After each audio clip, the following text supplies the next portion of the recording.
Our Father, which art in heaven, hallowed be thy name. Thy kingdom come, thy will be done, on earth as it is in heaven. Give us this day our daily bread, and forgive us our trespasses, as we forgive those who trespass against us. And lead us not into temptation, but deliver us from evil. For thine is the kingdom, the power, and the glory, forever and ever. Amen. Almighty God, who in thy wisdom and goodness hast appointed the office of rulers and parliaments for the welfare of society and the just government of men and women, we beseech thee to behold with thy abundant favor us, thy servants, whom thou hast been pleased to call to the performance of important trusts in these islands.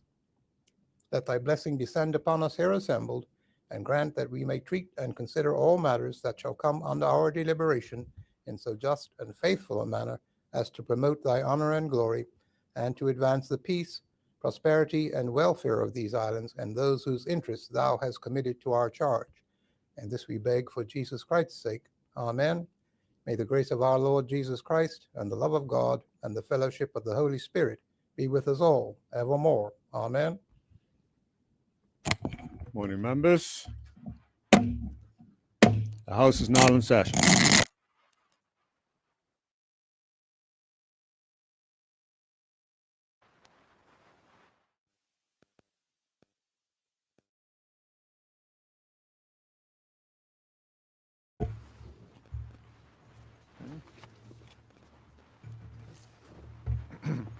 Excuse me. Members, the minutes from the 13th of June have been circulated. Are there any amendments required? There are none. The minutes will be printed as confirmed. Messages from the governor. There are none. Announcements by the speaker. First, we received notice from the following members that they'll be absent today. MP Leroy Bean, MP Scott Pearman, MP Vance Campbell, MP Douglas DeCudo, all indicated that they'll be absent today. I also like to read out that I have received the Ombudsman's annual report. The annual report, which covers the period of the 1st of January to the 31st of December 2024. This report is submitted in accordance with Section 24(1) and 3 of the Ombudsman Act 204. There are no other announcements. Messages from the Senate, there are none. Papers and other communications to the House. I believe that the Minister for the Cabinet has a paper. Mr. Speaker, Morning. I have the honor to attach and submit for the information of the Honorable House of Assembly, the Privacy Commissioner Pre-Implementation Annual Report, January 2020 to December 2024, as required by Section 34 of the Personal Information Protection Act, 2016. Thank you. There are no other papers or communications. Petitions, there are none. Statements by ministers and junior ministers. We have 8 statements this morning. The first is in the name of the Premier. Premier, would you like to present your statement? Sure, Mr. Speaker. Go right ahead. Good morning to you, Mr. Speaker. Mr. Speaker, I rise today to share with this honorable House encouraging news that highlights the strength of Bermuda's economy and the confidence that global investors continue to place in our island.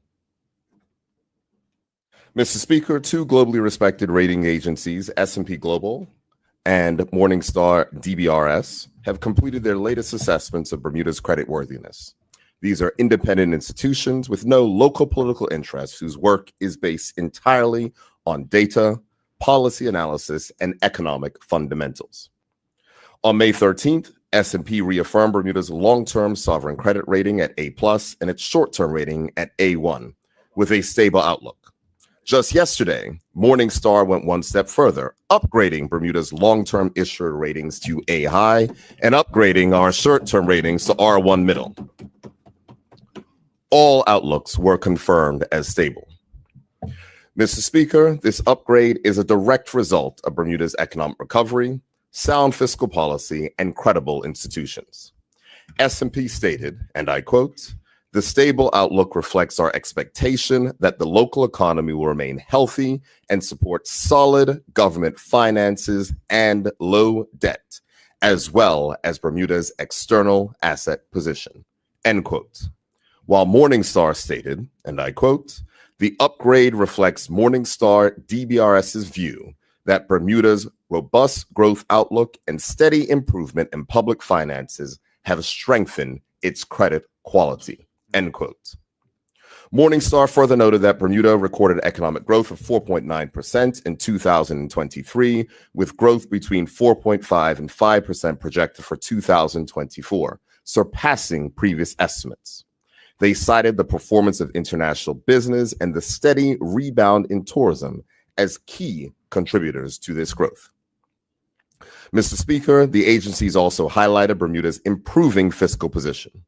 Morningstar reported that our deficit averaged just 0.4% of GDP over the past 4 years, and the government has achieved its first balanced budget in more than 2 decades.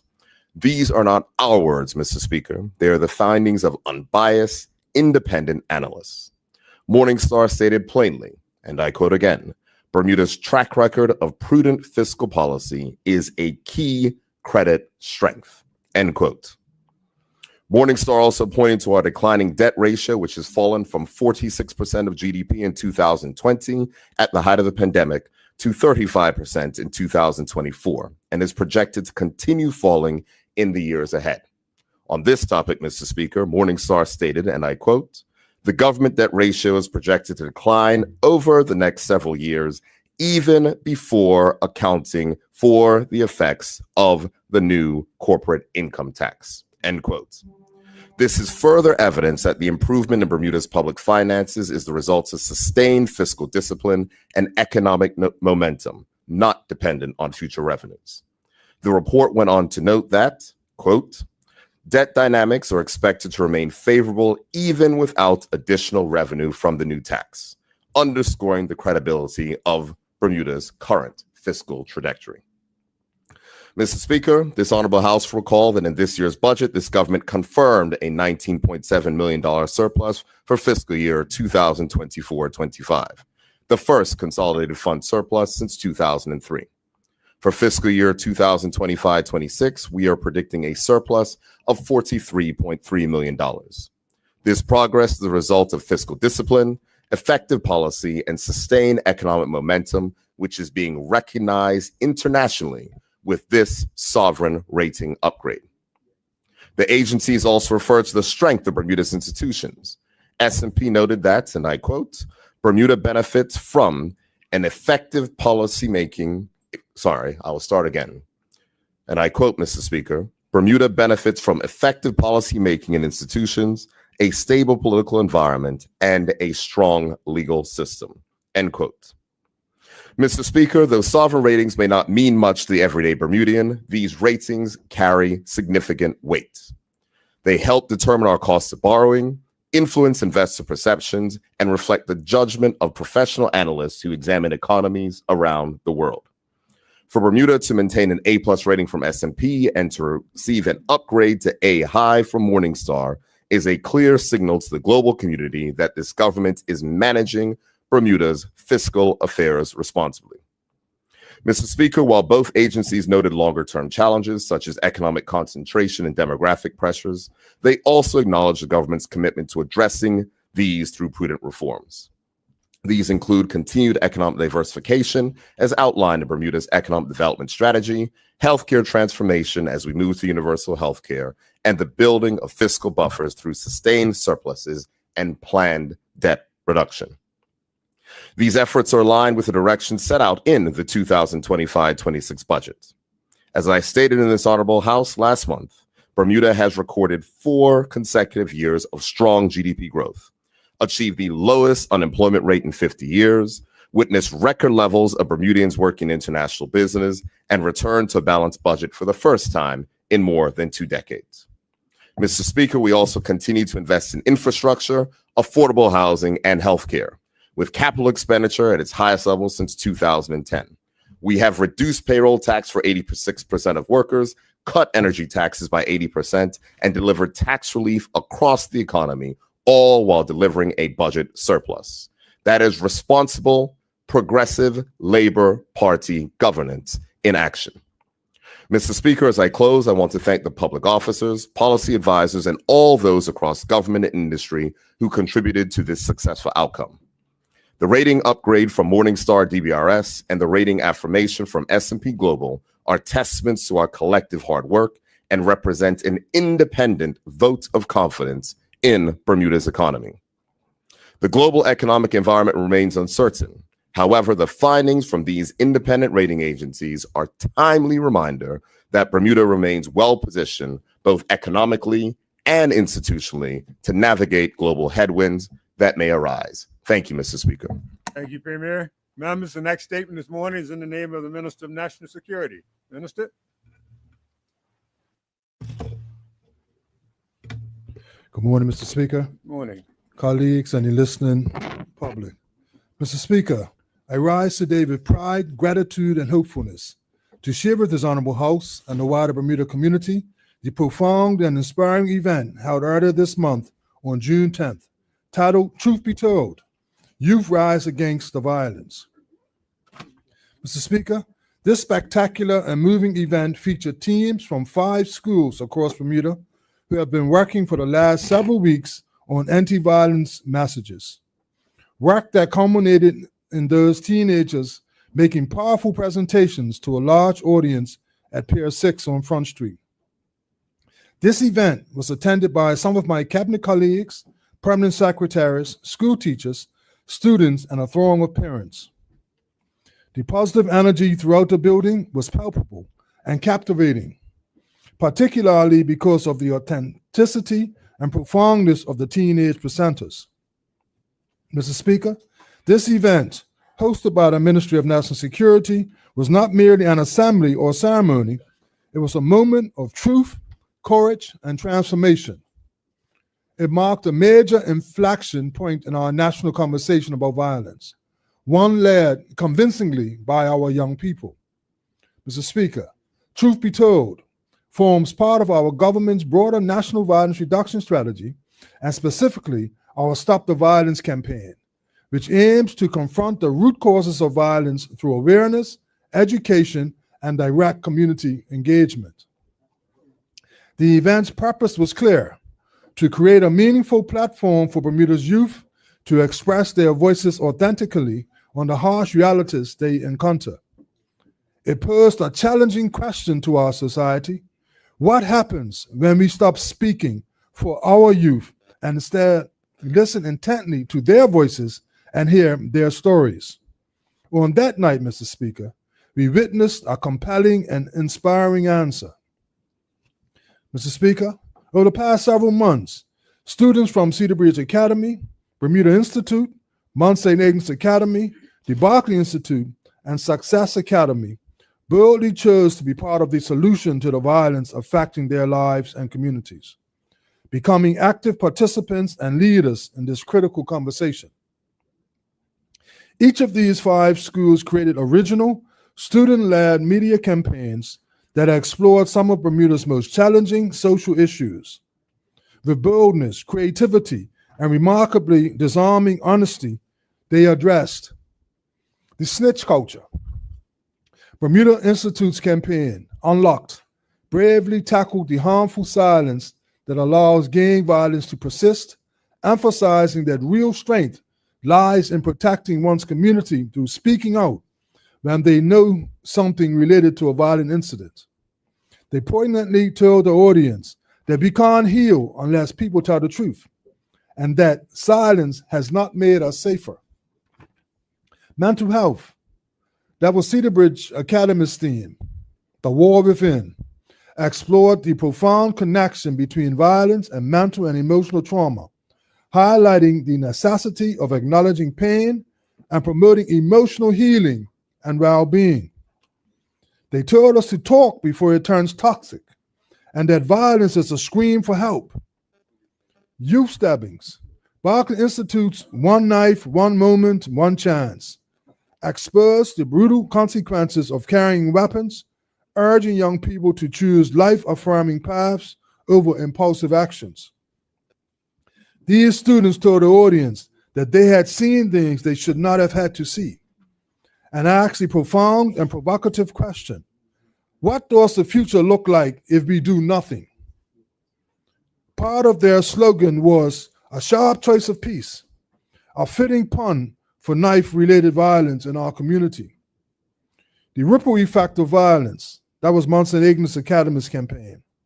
The aftershock passionately portrayed how acts of violence deeply impact and hurt families, schools, and entire communities, calling on everyone to help break the cycle.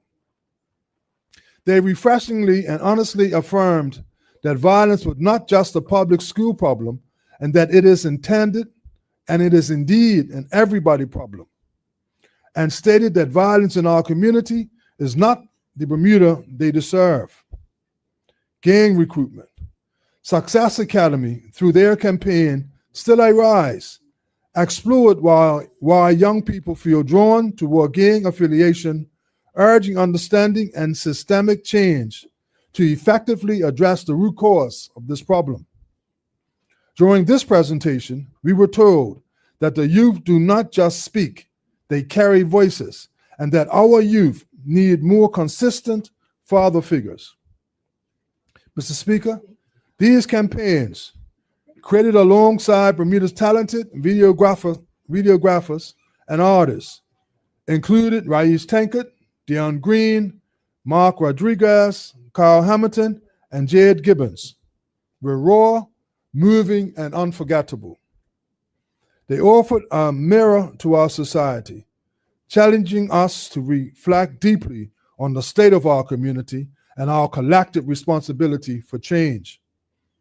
Each of these presentations, Mr. Speaker, merit celebration and recognition. Each student who took part demonstrated immense courage and leadership by being a part of this project. They turned their pain into power, their experiences into messages, and their voices into catalysts for lasting change. Mr. Speaker, allow me to recognize and celebrate the remarkable students who were honored on last Tuesday night for their outstanding contributions to this powerful movement. The Voice of Change Award celebrated students who bravely and authentically raised their voices to address difficult truths about community violence. Their honesty, valor, and ability to speak forcefully yet vulnerably helped spark meaningful reflections and deeper understanding in our community. Recipients of the Voice of Change Award were Gianna Romeo of Mount Agnes Academy, Jaden Balboa Revenue of the Barclay Institute, Sisanie Fox of the Barclay Institute.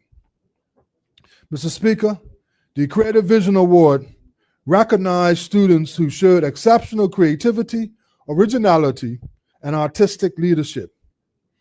These students played key roles in visually expressing their campaign messages, demonstrating strong design direction, symbolic storytelling, and an imaginative approach that captured the depth and seriousness of their messages. Recipients of the Creative Vision Award were Jace Foe of the Barclay Institute, Kamala Lynch-Reid of Mount Agnes, Casey Barnett of the Bermuda Institute. The Impact in Action Award is a team award celebrating the school campaign judged to have the greatest potential to inspire real-world change in Bermuda. Judged live by a panel using criteria such as clarity of message, creativity, community relevance, and delivery.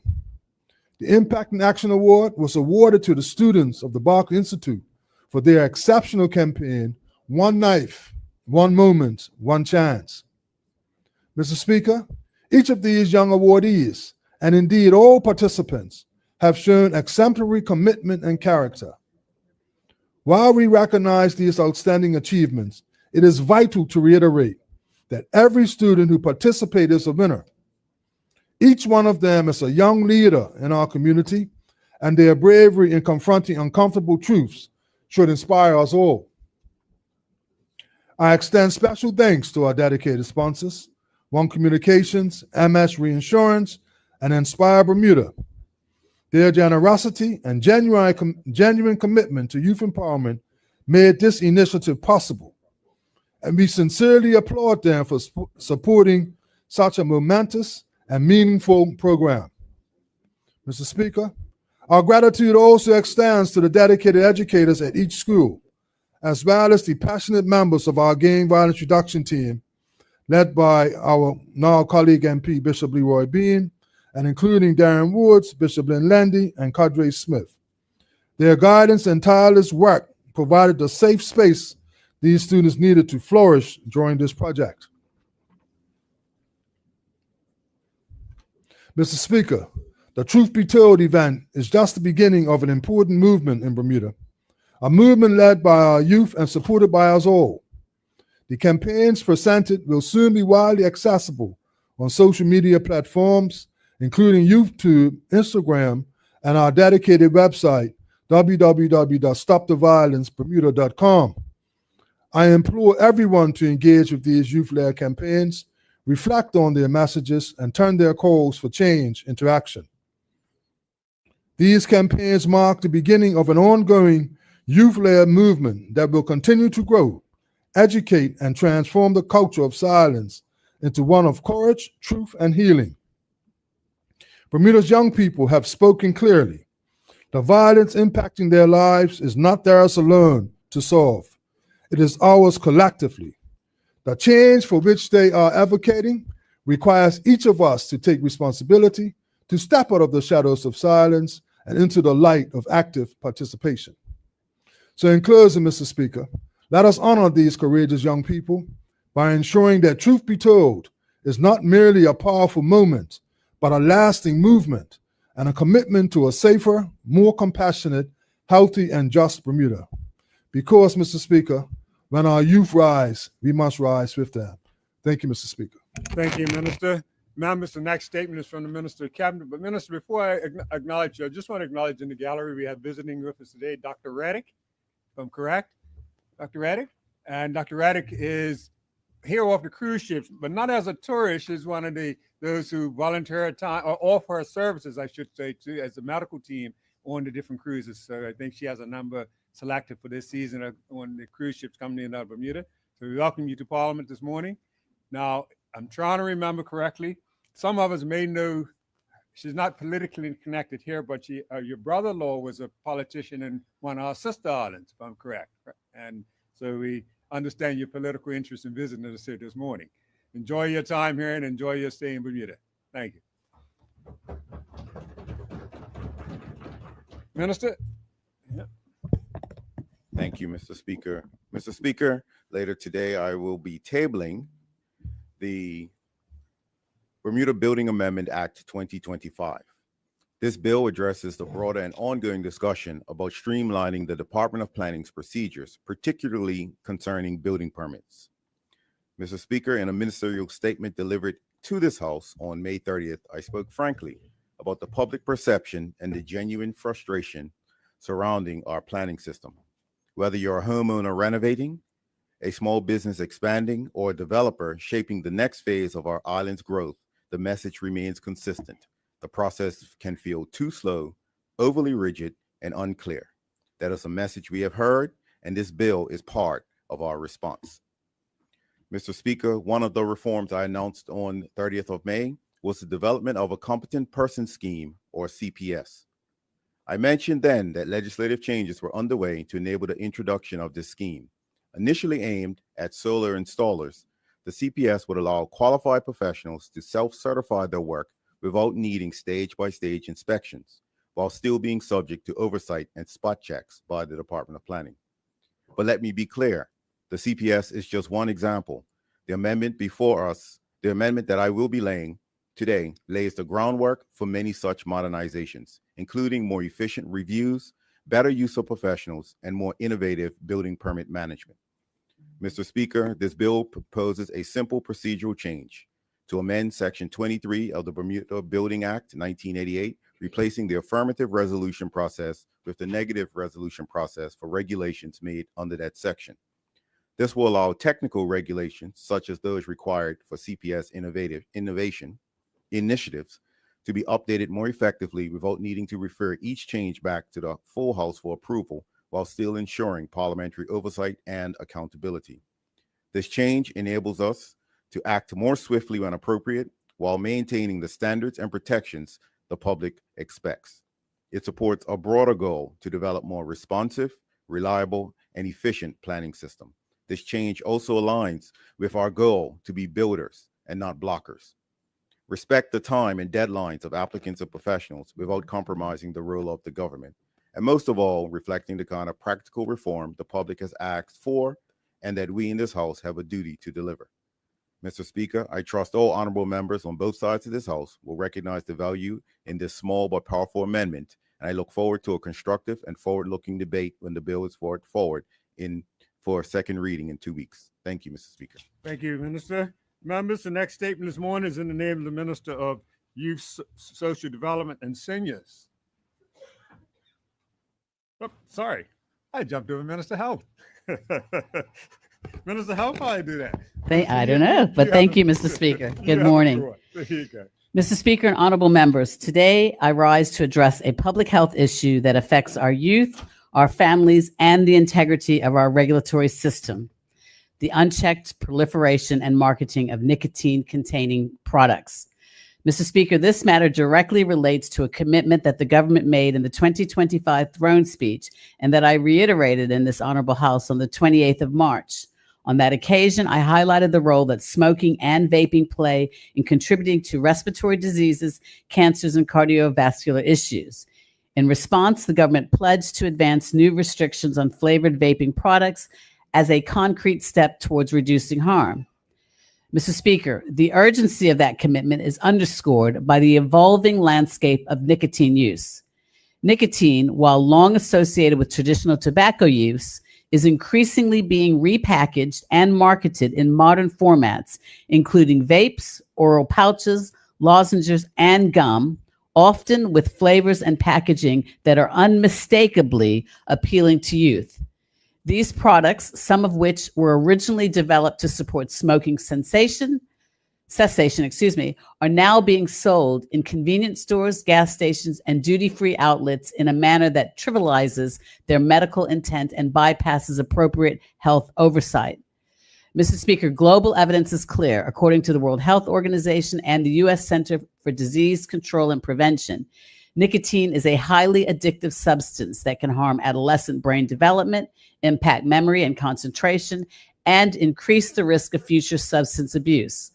Flavored nicotine products in particular have been found to increase initiation rates among youth, and Bermuda is not immune to this trend. Mr. Speaker, we are now witnessing the sale of fruit-flavored vapes and nicotine pouches, lozenges, and gum being sold outside of pharmacies, often without age verification. They are often packaged like candy and displayed next to chocolate bars at the checkout. Let me be clear, Mr. Speaker. These are medical products that should only be sold in registered pharmacies as outlined in the Pharmacy and Poisons Act 1979. Mr. Speaker, in response to this growing concern, the Ministry of Health, in collaboration with the Chief Medical Officer and the Bermuda Health Council, will enforce the current restrictions requiring that nicotine products be sold only by registered pharmacists in registered pharmacies, and additionally begin urgent legislative reforms to strengthen public protections. Mr. Speaker, these include: 1, public education and retail engagement.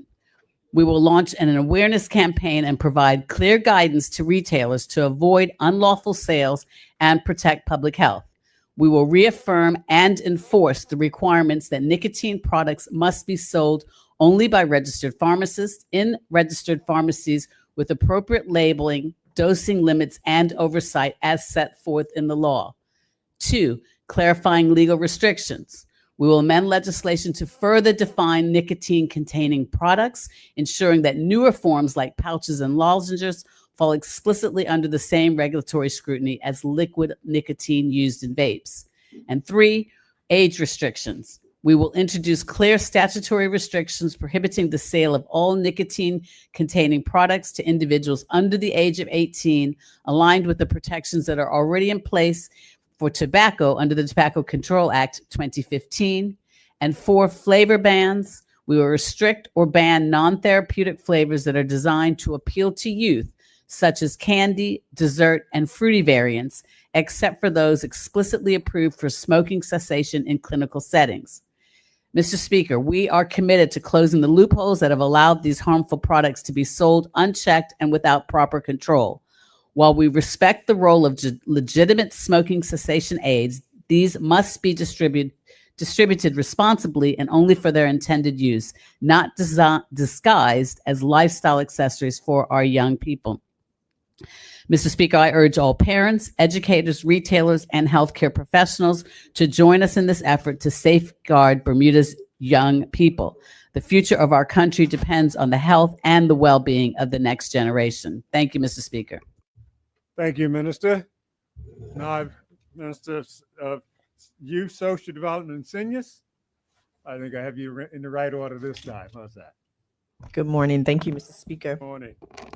Mr. Speaker, I am proud to rise in this honorable house this morning to applaud the work of the Office of Youth Affairs, our youth services team, on the successful launch and initial outcomes of their job readiness program.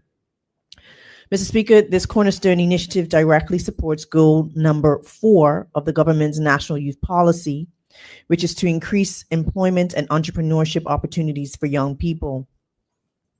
This pivotal job readiness program has been strategically developed to provide Bermuda's young people with essential skills and work experience to prepare them for formal employment options. Mr. Speaker, this program is a result of years of hard work carried out by the staff of the Office of Youth Affairs. A program that began as a kernel has blossomed into a bountiful crop, and this is truly remarkable. Mr. Speaker, the Counselor in Training CIT program was initiated several years ago at our community centers under the Ministry of Youth, Sport, and Recreation. Inspired by international youth development models from organizations such as Boys and Girls Clubs, Character Counts, and the YMCA, Bermuda's CIT program focused on positive youth character development. This program not only engaged participants during the summer, but it also provided essential leadership skills and promoted community involvement in a safe environment. Mr. Speaker, many participants who showed an interest in becoming summer day camp counselors progressed from junior counselors to camp counselors, and some even secured employment with the Department of Youth and Sports. Mr. Speaker, during the summer months, the CIT program provided activities for primary school students. However, it did not include provisions for high school students. Following advocacy by parents, the program was expanded to include high school students. Consequently, a leadership in training initiative was introduced to extend opportunities during midterm holidays and uphold the core leadership objectives. Mr. Speaker, the Job Readiness Program is a hybrid of the CIT and the LIT, launched in the summer of 2024. This program was specifically offered to high school students in both public and private schools from S1 to S4. Mr. Speaker, the Office of Youth Affairs staff reached out to school principals and counselors, attended school assemblies, shared information via social media, and provided government press releases in order to raise awareness of this beneficial program. Mr. Speaker, the program structure was meticulously crafted to ensure participants gained valuable real-world experience. Successful applicants who were able to meet the entry requirements participated in a comprehensive orientation session, completion of a 2-week volunteer service period at either the Eastern or Western Zone community centers. These youth were to then commit to a minimum of 5 hours of work per day during the school term breaks. This immersive approach ensured students develop a strong work ethic and necessary practical skills. Mr. Speaker, the advantages of a program such as this are substantial for young individuals. It fosters skill development in various areas, including communication, leadership, teamwork, critical caregiving skills, how to create safe and nurturing environments for children, and develop crucial soft skills like time management, self-control, conflict resolution, and resilience, among others. Mr. Speaker, the first cohort of the Job Readiness Program saw an enthusiastic response with 10 high school students registering. They demonstrated remarkable dedication, with several students committed to staying with the program for the entire summer, immersing themselves in the world of an after-school program worker by shadowing program workers both in the field and in the office, gaining invaluable work experience. Mr. Speaker, an important aspect of the program is its direct pathway to employment. Senior high school students were eligible for paid positions as after-school program workers. And additionally, students could earn community service hours and receive an individualized professional reference letter for use in future job applications. Mr. Speaker, I'm delighted to report on the immediate success of this pathway. From the inaugural cohort, 4 outstanding youth were hired into formal employment.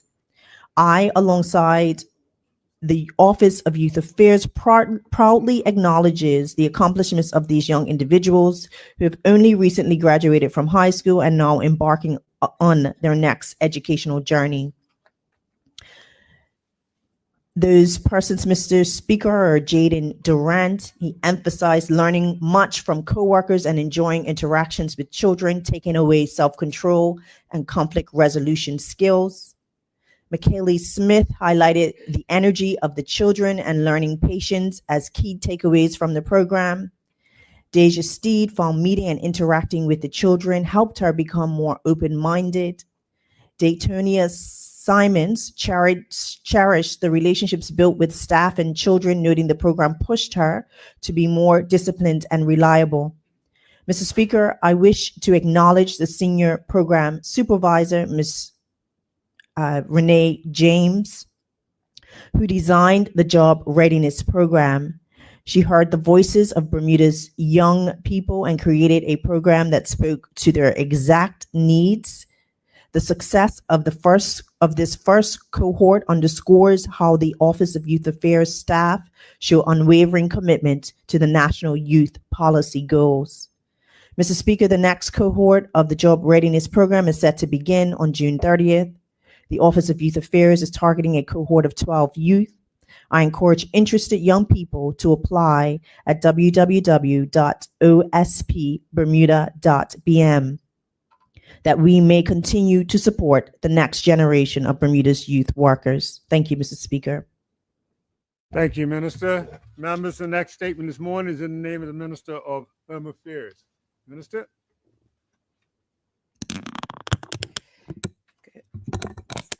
Good morning, Mr. Speaker. Good morning. This morning, I rise to provide an update to this honorable House and the people of Bermuda regarding the 2025 Cost of Living Summit, which was held on June 25th at Hamilton Princess. This event brought together 258 residents and stakeholders and was live streamed to ensure broad access. Mr. Speaker, this summit marked a significant milestone in the government's ongoing efforts to address the cost of living in Bermuda. The Ministry of Home Affairs is especially grateful to the stakeholders who joined the government for a day of candid and constructive dialogue on key issues impacting affordability, imports, food security, utilities, housing, and healthcare. The ministry was intentional on selecting a diverse cross-section of participants, ensuring that the discussions reflected a broad range of expertise, casting an informed light on the lived experiences, conversations that are too often confined to siloed forms. This integrated approach allowed for a more fulsome examination of the interconnected drivers of cost. Mr. Speaker, despite some early skepticism, the ministry was clear in its intent to approach the cost of living and affordability differently and to invite collective action. The ministry acknowledged that it was neither feasible nor effective to place full burden of solving this issue on the government, but rather invited collaboration. The summit was a declaration that shared responsibility is essential to meaningful change. Mr. Speaker, the summit began with presentations from economist Craig Simmons and Dr. Janai Smith, who outlined findings from the ministry-commissioned cost of living survey conducted in March of this year. Their analysis framed the summit's panel discussions, highlighting the shift from a tourism-based to an international business-led economy and the resultant pressures on housing, food, healthcare, and utilities. These insights grounded the dialogue in data and gave voice to the lived realities of residents and businesses in Bermuda. Mr. Speaker, the industry panel discussion moderated by Mrs. Jessica Mello focused on Bermuda's supply chain challenges. This discussion confirmed the island's heavy reliance on imports, but challenged the need to explore trade diversification and expanded partnerships with Latin America and/or the Caribbean. These insights included the cost impact of empty return freight and untapped potential of digitization to lower logistics costs. Following this, Mrs. Liana Nanang Omadule led a panel featuring restaurant operators and food retailers and wholesalers, which explored the drivers of food pricing, including duties, shipping, and operational overheads. The panel advocated for consumer education, regulatory reform, agricultural policy review, and the value of white label and non-branded good as cost-saving alternatives.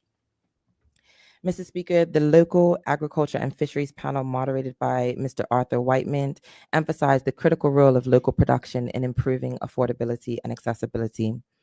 The discussion highlighted the underutilization of arable land, the importance of improved access to water, and the need for education and public engagement in food production. Panelists also recommended revisiting legislative restrictions to enable responsible import expansion while ensuring protection from invasive species. Mr. Speaker, a panel led by Mr. Ryan Parenchief addressed Bermuda's utility sector.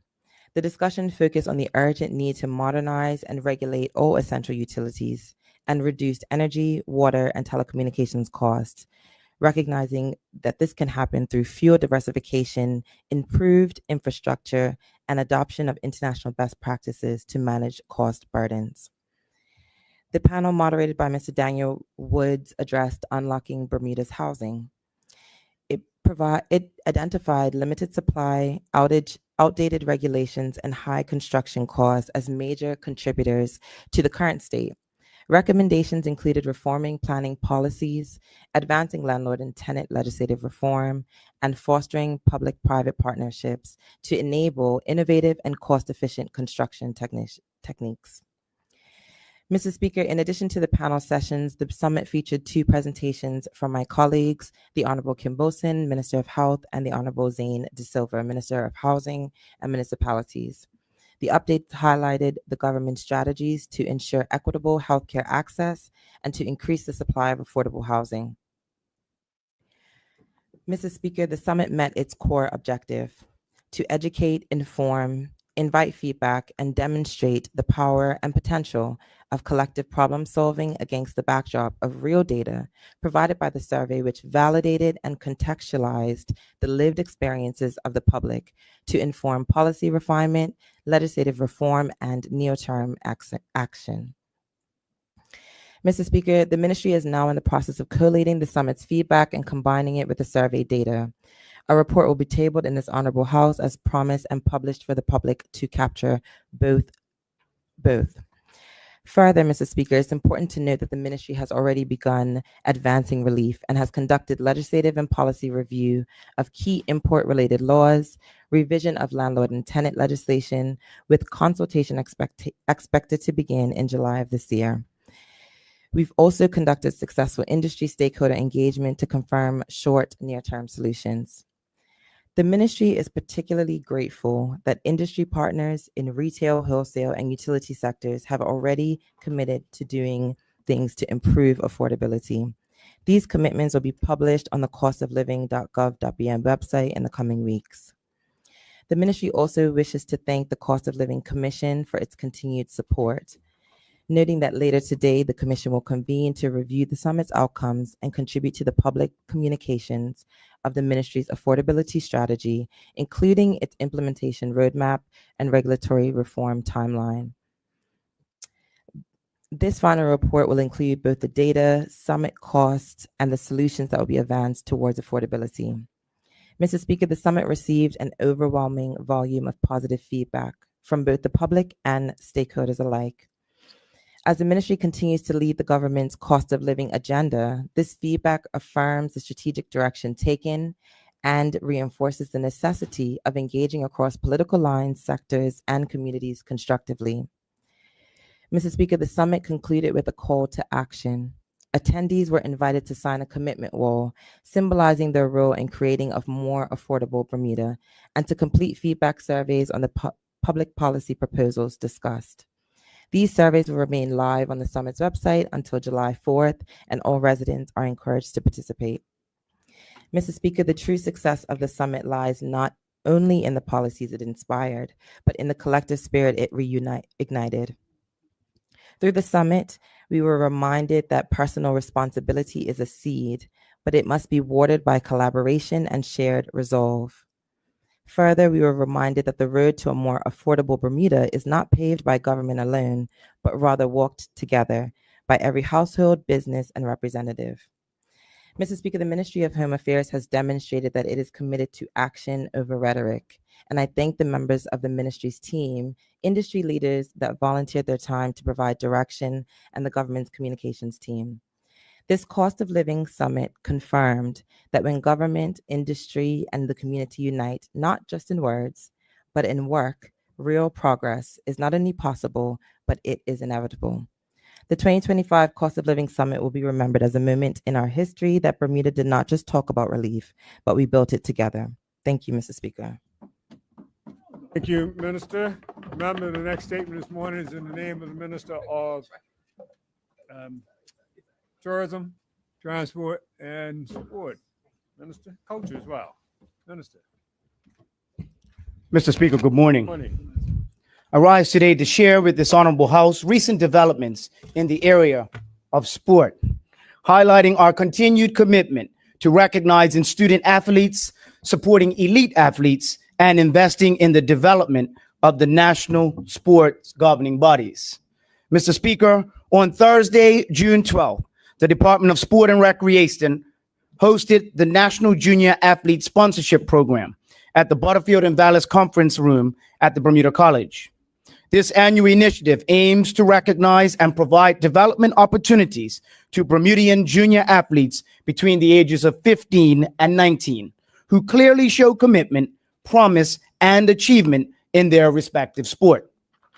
This year, Mr. Speaker, $50,000 was allocated to 10 recipients to continue development overseas, and 5 national sport governing bodies to bring in coaches.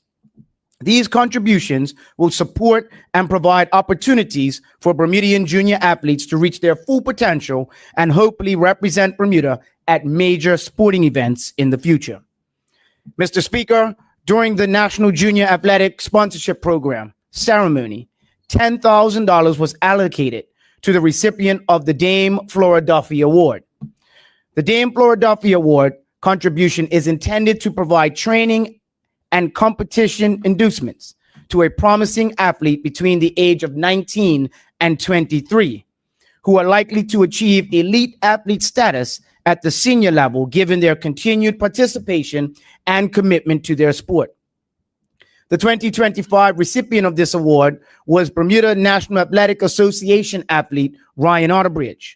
Ryan Otterbridge is a standout distance runner who has made significant strides in both national and collegiate athletics. A senior at Franklin Pierce University, Otterbridge has earned the NCAA Division II All-Region honors in the 1,500 meters, the steeplechase, and the 5,000 meters, underscoring his versatility and endurance. Mr. Otterbridge has also participated in the annual Bermuda Half Marathon and has impressively burst onto the scene as runner-up for the past 2 consecutive years. His performances have made him a standout competitor in this iconic race. It is hoped that Mr. Otterbridge will represent Bermuda at major festivals in the very near future. Also, Mr. Speaker, I must add that Mr. Otterbridge is a former student of mine. Mr. Speaker, thank you, Deputy. Mr. Speaker, on Thursday, June 19th, the Department of Sport and Recreation, in collaboration with the Bermuda School Sports Federation, also known as the BSSF, hosted the annual Denton Hurdle Memorial Award ceremony at the Work Academy. This prestigious event honors Bermuda's most promising primary, middle, and senior school student athlete who demonstrate outstanding sporting talent, leadership, and community engagement. This year, 57 student athletes were recognized across 3 divisions and I take this opportunity to congratulate the 2025 Denton Hurdle Award winners. The primary school champions were Kiara Broadley Samuels from St. George's Prep and Owen Fosker from Work Academy. Middle school champions were Avery Taylor from the Bermuda High School and Chaz Esmead from Saltus Grammar School.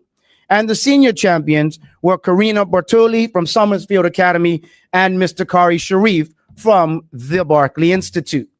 Mr. Speaker, I must also pause here and note that Kari Sharif, who is an exceptional athlete in football and athletics, has won this prestigious award at every school level, primary, middle, and high school. There's a plethora of potential that lies within our school system, and these recipients represent the very best of Bermuda's young talent as they serve as shining examples. Mr. Speaker, in line with the objectives of the Bermuda National Sports Policy 2022 to 2027, I'm pleased to confirm that the continued delivery in the Elite Athlete Sponsorship Initiative. This program provides critical funding to Bermuda's top performing athletes from recognized national sports governing bodies to support their training, their competition, and their international representation efforts. For fiscal year 25-26, $154,500 was allocated to 25 elite athletes from 15 different sports, allowing them to pursue excellence on the global stage. This initiative directly supports Goal 2.1 of the National Sports Policy to increase government funding for high-performing athletes and teams by 30%. It reflects the government's belief that our athletes should not be limited to financial barriers, and they should strive to achieve sporting excellence. Mr. Speaker, the various sports that are supported by elite athletes include the following: cycling, athletics, bowling, swimming, triathlon, pickleball, archery. Sorry, Mr. Speaker, swimming, triathlon, pickleball, archery, motorcycle racing, para-athletics, wushu, rugby, bocce, motocross, and again, I must say, Mr. Speaker, swimming. Mr. Speaker, I am also pleased to report on the allocations under the Sport Investment Program.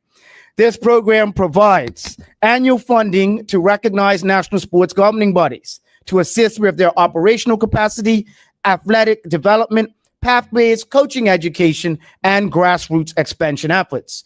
In 25-26, a total of over $2 million, Mr. Speaker, was allocated through the SIP to 26 national sports governing bodies and associated programs, which is an increase compared to last fiscal year, which the allocation was under $2 million.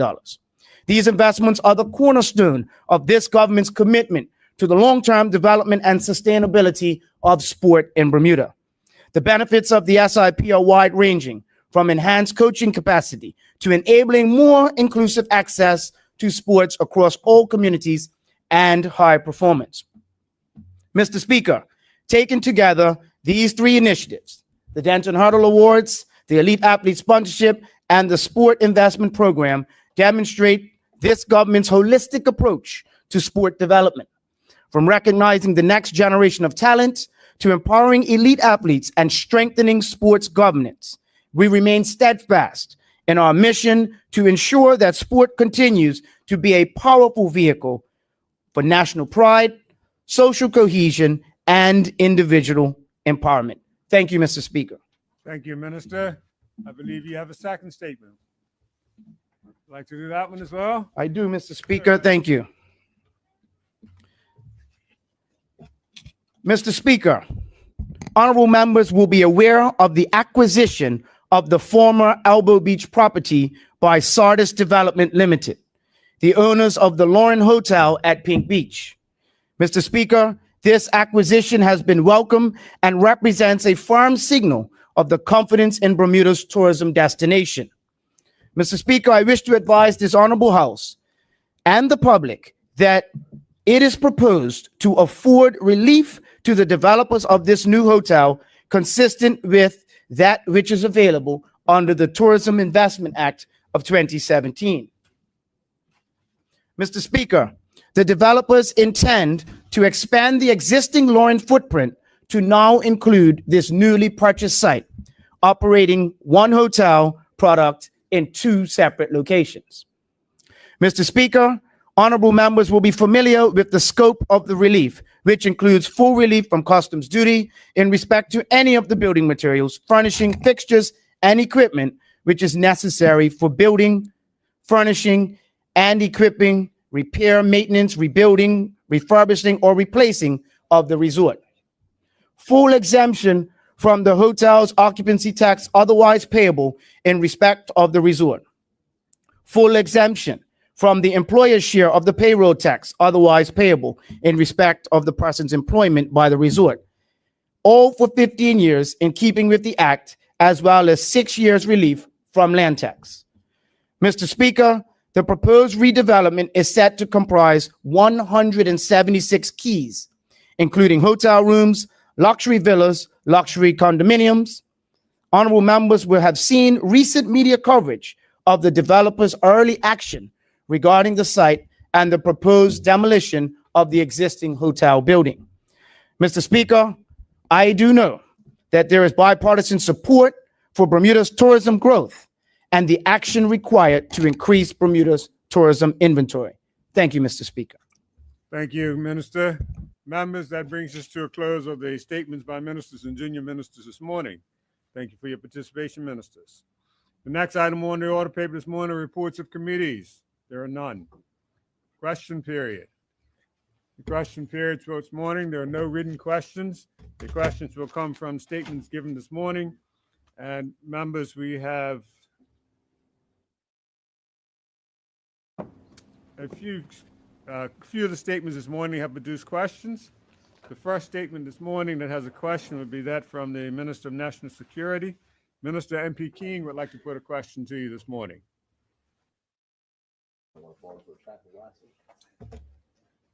Continue. Minister, MP, you have the floor. Morning, Mr. Speaker, honorable members, and the listening public. Regarding the statements made by the National Security, I wholeheartedly, and I think the whole House can be associated with the great work that the kids are doing to promote anti-violence and finding appropriate nonviolent means of resolving conflict. So we are fully in support of that initiative. Questions that I have are related to what resources is the government allocating to the initiative? And I want to understand, is it a program or is it an initiative that is driven by the youth themselves, or is it an initiative or program driven by national security? Thank you. Minister? Thank you, Mr. Speaker, and I welcome the question from the MP from constituency 10. Mr. Speaker, in answer to this question, the initiative comes under the government's national anti-violence strategy. And a part of our strategy is to involve the youth. So we have provided the financial resources, but the human resources have come from the children themselves. And hats off to them, because the schools that were involved really produced some great skits, so to speak. And hopefully going forward, we'll be expanding this initiative to other high schools and perhaps middle schools. So thank you, Mr. Speaker. Thank you. Supplementary or new question? Supplementary. Yes. Understanding that young persons are being recruited at a younger and younger age, what is the plan to address recruitment in primary schools and middle schools? Thank you. Minister?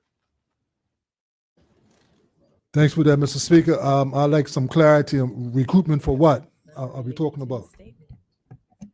Gangs and crimes involving drugs and violence, knife crime in particular. Mr. Speaker, that is not a part of my statement, but I have no problem saying that the overarching strategy of the National Anti-Violence Campaign by this government is to address prevention, intervention, and rehabilitation. A part of prevention is to try to help youngsters who are on the cusp of being recruited be stirred away from it.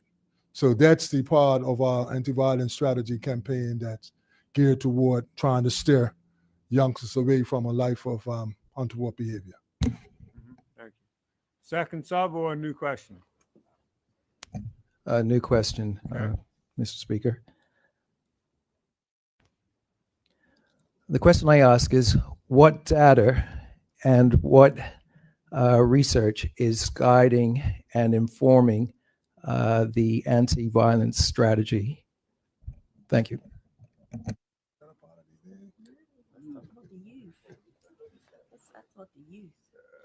Mr. Speaker, again, that's not from my statement, but data gets collected. It's ongoing. You know, the data is there, and it's liquid, so it's always ongoing.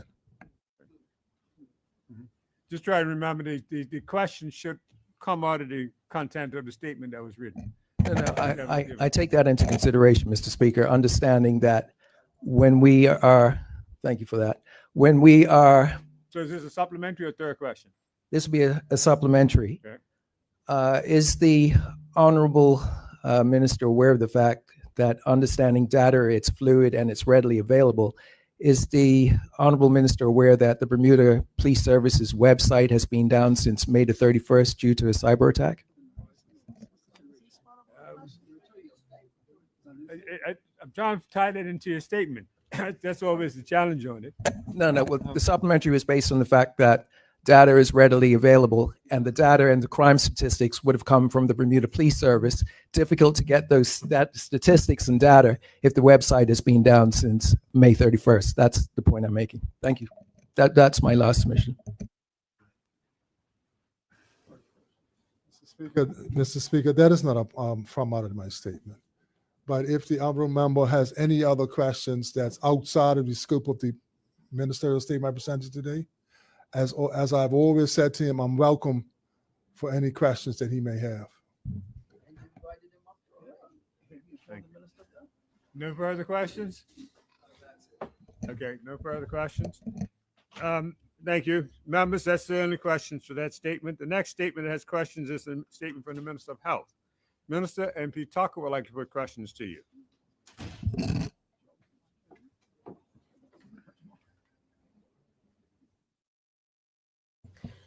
Thank you, Mr. Speaker. Good morning. Morning. My first question is I'd like to know if the minister can clarify how sales for appropriate use, sales of obviously the products that were named, vapes and gum and all of that, how the sales for appropriate use will be controlled to meet the intended outcome.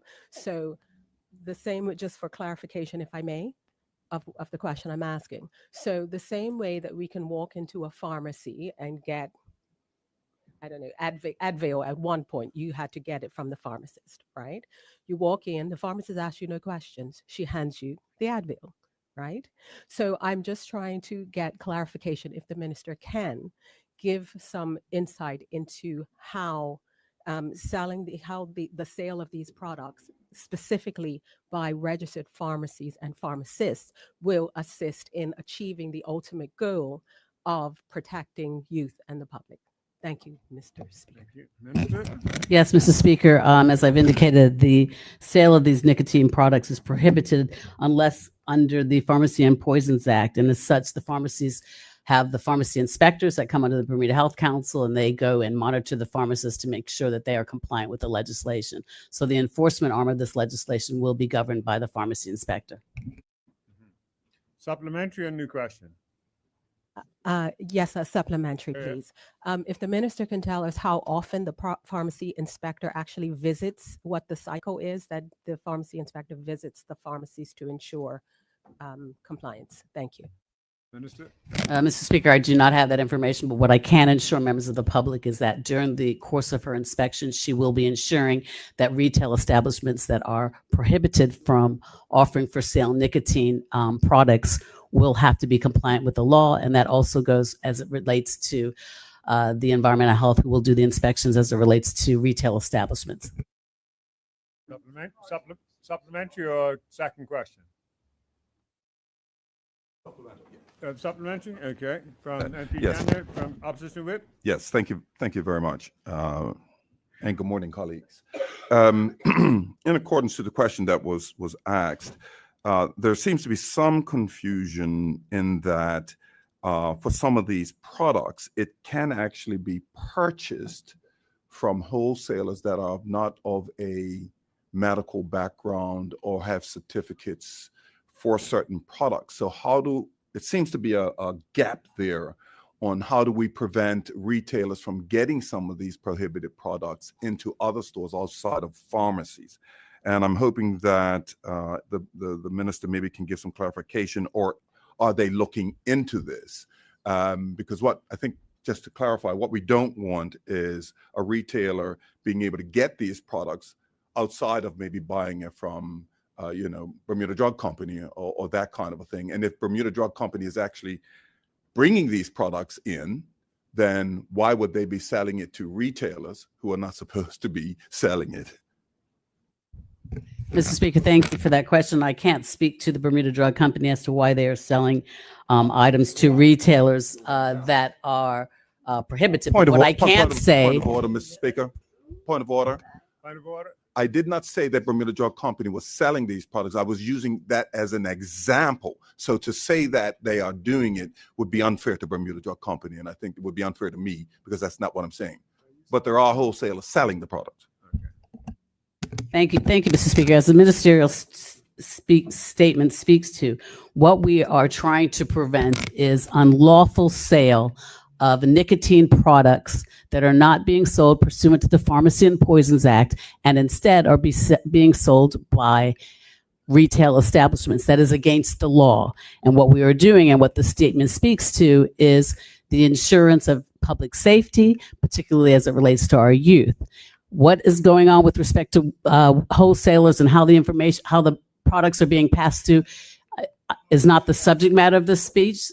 Ministerial statement. The subject matter of this is to ensure that retailers are compliant with the legislation as it relates to their inability to sell nicotine products in their establishment. That's what the statement is about, and that is what we will be enforcing in law, not least of which it is not an old law. I'm sorry, it is not a new law. This has been on the books for decades, and in addition to that, we are ensuring that we are protecting public health, particularly as it relates to our youth. Okay. Supplementary? Or that's your second question? Or It's a second question, Yeah. Mr. Speaker. So my second question is, the minister did mention that this is, just an enforcement of the current law, right? But I am wondering, Mr. Speaker, whether there has been any conversation with the retailers who have been selling these products for ages, right? So has there been any conversation with them on what the fact that the laws are now going to be enforced? Yes, thank you, Mr. Speaker. Mr. Speaker, admittingly, a few years ago, we did go through the Chamber of Commerce and have these discussions, particularly when we saw the proliferation of vapes. We will continue the engagement, as I've indicated in my ministerial statement. Those conversations will take place. But at the end of the day, the law is the law. And I'm not sure that it's necessary for steps to be taken to enforce what is on the legal books. At the end of the day, again, we've received evidence that supports the increased use of nicotine products by our youth. We've seen from evidence from WHO the adverse impact it has on our youth and on our developing brains. So we recognize that the evidence supports restriction of nicotine products for our youth. We've also seen an increase in nicotine products being made available in retail establishments, which again is contrary to the Pharmacy and Poisons Act. In fact, nicotine is classified under Section 4B2, I believe, of the Pharmacy and Poisons Act as a poison. So we are simply enforcing the law that is on the books. Supplementary? Supplemental to that, yes, Mr. Okay. Speaker. Yeah. Considering that we've received this information that suggests it's being sold in some of these other retailers that are not authorized to sell it, The honorable member said that they can see where there's an increased use of nicotine, as she just stated, being used by young people. Is she also saying or correlating that to the fact that they are actually buying it? Underage people are buying this stuff from retailers as well? Mr. Speaker, again, the issue as it relates to ensuring the protection of our young people is paramount. And because nicotine is a poison, it is specifically prohibited from being made available unless it's by a registered pharmacist and a registered pharmacy. What we're recognizing, Mr. Speaker, and there is evidence that these items are being sold in retail establishments. In fact, some are even right next to the chocolate bars. And questions are not being asked as it relates to the age of the individuals. I myself walked into an establishment and saw the items right by the counter. And in fact, I looked twice because I thought they were like the icebreakers, what are those little candies? And I had to look twice because I saw them like, what is that? And then I looked closer and I asked the person at the cash register, and granted he was a young individual, and I said, what are the restrictions of selling those? He said, I don't know. And this is a well-known establishment. So the reality is this is about public health and protecting our most vulnerable, and that is our youth.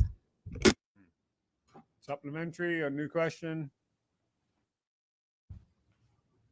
Your supplementary or your? I have a third question? supplementary question, Go Mr. ahead. Speaker.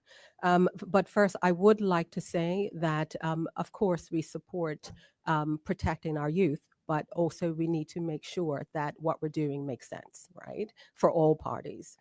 So I would just like to ask for those retailers that are currently have been allowed to sell these products, notwithstanding the fact that that the law has not been enforced until now. But what are the retailers? What are their requirements as it relates to this particular now enforcing this law? So for people that already have supplies, people that have already been selling, what is their requirement? What are they supposed to do with their supplies now? So how does that work? If the minister can provide some clarity around that, that would be helpful. Thank you, Mr. Speaker. Mr. Speaker, as I've indicated, what has changed is the availability and the marketing of these products. The short answer to that question is it's illegal. Trash it. Third question, or you complete? Yes, the third question is very similar to what MP Cannonier had asked. So my third question is, I'd like to know if, because we've been talking about retailers, but I would like to know if these products will be banned across the board so the public can't even import their own items as well, right? I recognize that the law has not been enforced until now. So I'm just trying to get clarification because not only do I want to know, but other people want to know and have that clarification too. Thank you, Mr. Speaker. Let me break this down, Mr. Speaker. Under the Tobacco and Control Act, combustible tobacco products, cigars, cigarettes, et cetera, are permitted to be sold in retail establishments. Under the Pharmacy and Poisons Act, Schedule 4B speaks specifically to nicotine products. And the only establishments under the Pharmacy and Poisons Act that are permitted to sell nicotine products are registered pharmacists under a registered pharmacy. There's a distinction. The Pharmacy and Poisons Act speaks to nicotine. The Tobacco and Control Act 2015 speaks to tobacco. If it's a nicotine product, it's classified as a poison. So therefore, under the controls, the only persons that can sell poisons are pharmacists and registered pharmacies. Under the Tobacco and Control Act, a retail establishment can sell combustible tobacco products, cigarettes, cigars, rolling papers, et cetera, et cetera. Therein lies this distinction, Tobacco comes under the Tobacco Control Act, which can be sold in retail establishments. Poisons and nicotine comes under the Pharmacy and Poisons Act, which can only be sold in pharmacies, registered pharmacies by registered pharmacists. Thank you. Any further questions? None? No, thank you, Mr. Speaker. Minister, you mind if I ask something? Just for my clarity? That means that. How can I say no to the speaker? And this is just for me, if I'm walking in the store and seeing it.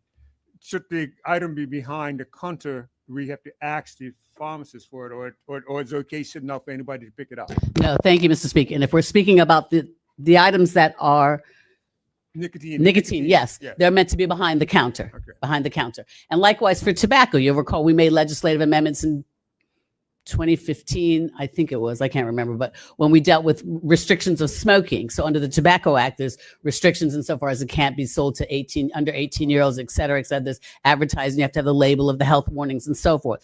But if it's a nicotine product, you have to go to the pharmacist and it's behind the counter and you say, I want that. So Thank if you. So if it's displayed out front, that's actually an offense to the law.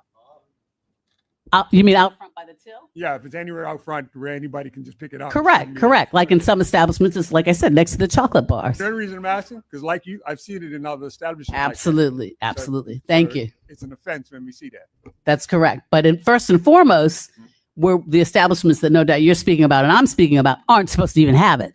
It's true too. Yes. Okay. Thank you for that. Okay. You have a question?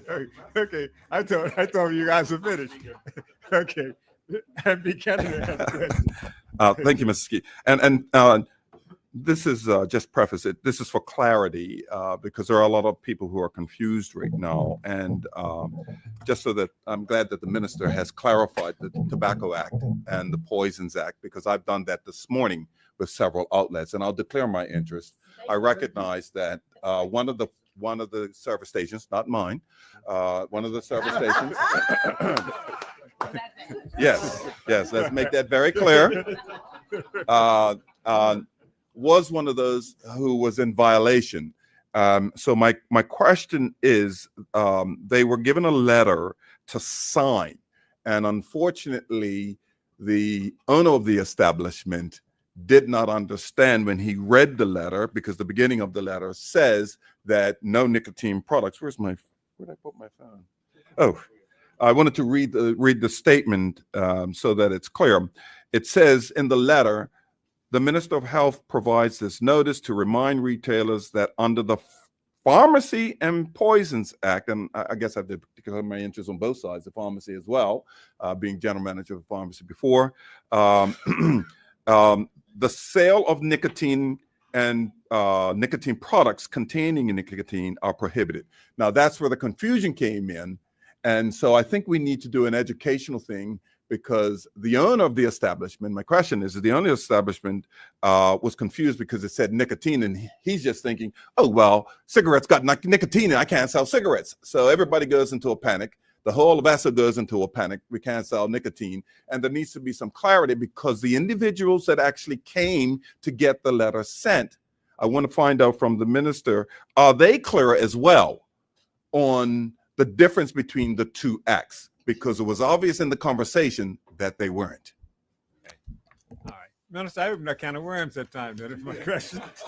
That's okay. Mr. Speaker, I can't speak to who all the details concerning this, but yes, there was a notice that is being distributed to retail establishments, and insofar as the individuals that are serving the notice, which is persons that are part of environmental health, because that's part of their remit, they also are fully aware of what the legislative requirements are and the difference and the distinction between the Tobacco Act and the Pharmacy and Poisons and Control Act. So I don't know the circumstances in which the honorable member is speaking to, who delivered the letter, what was discussed, but recognizing that the director of environment, in conversations with him as recently as this morning and last evening concerning this matter, that his officers are fully aware of the distinctions, and they're simply just serving the letter. But what I might add is that, again, part of what was revealed during the ministerial statement is that we will continue the dialogue with the Chamber of Commerce Retail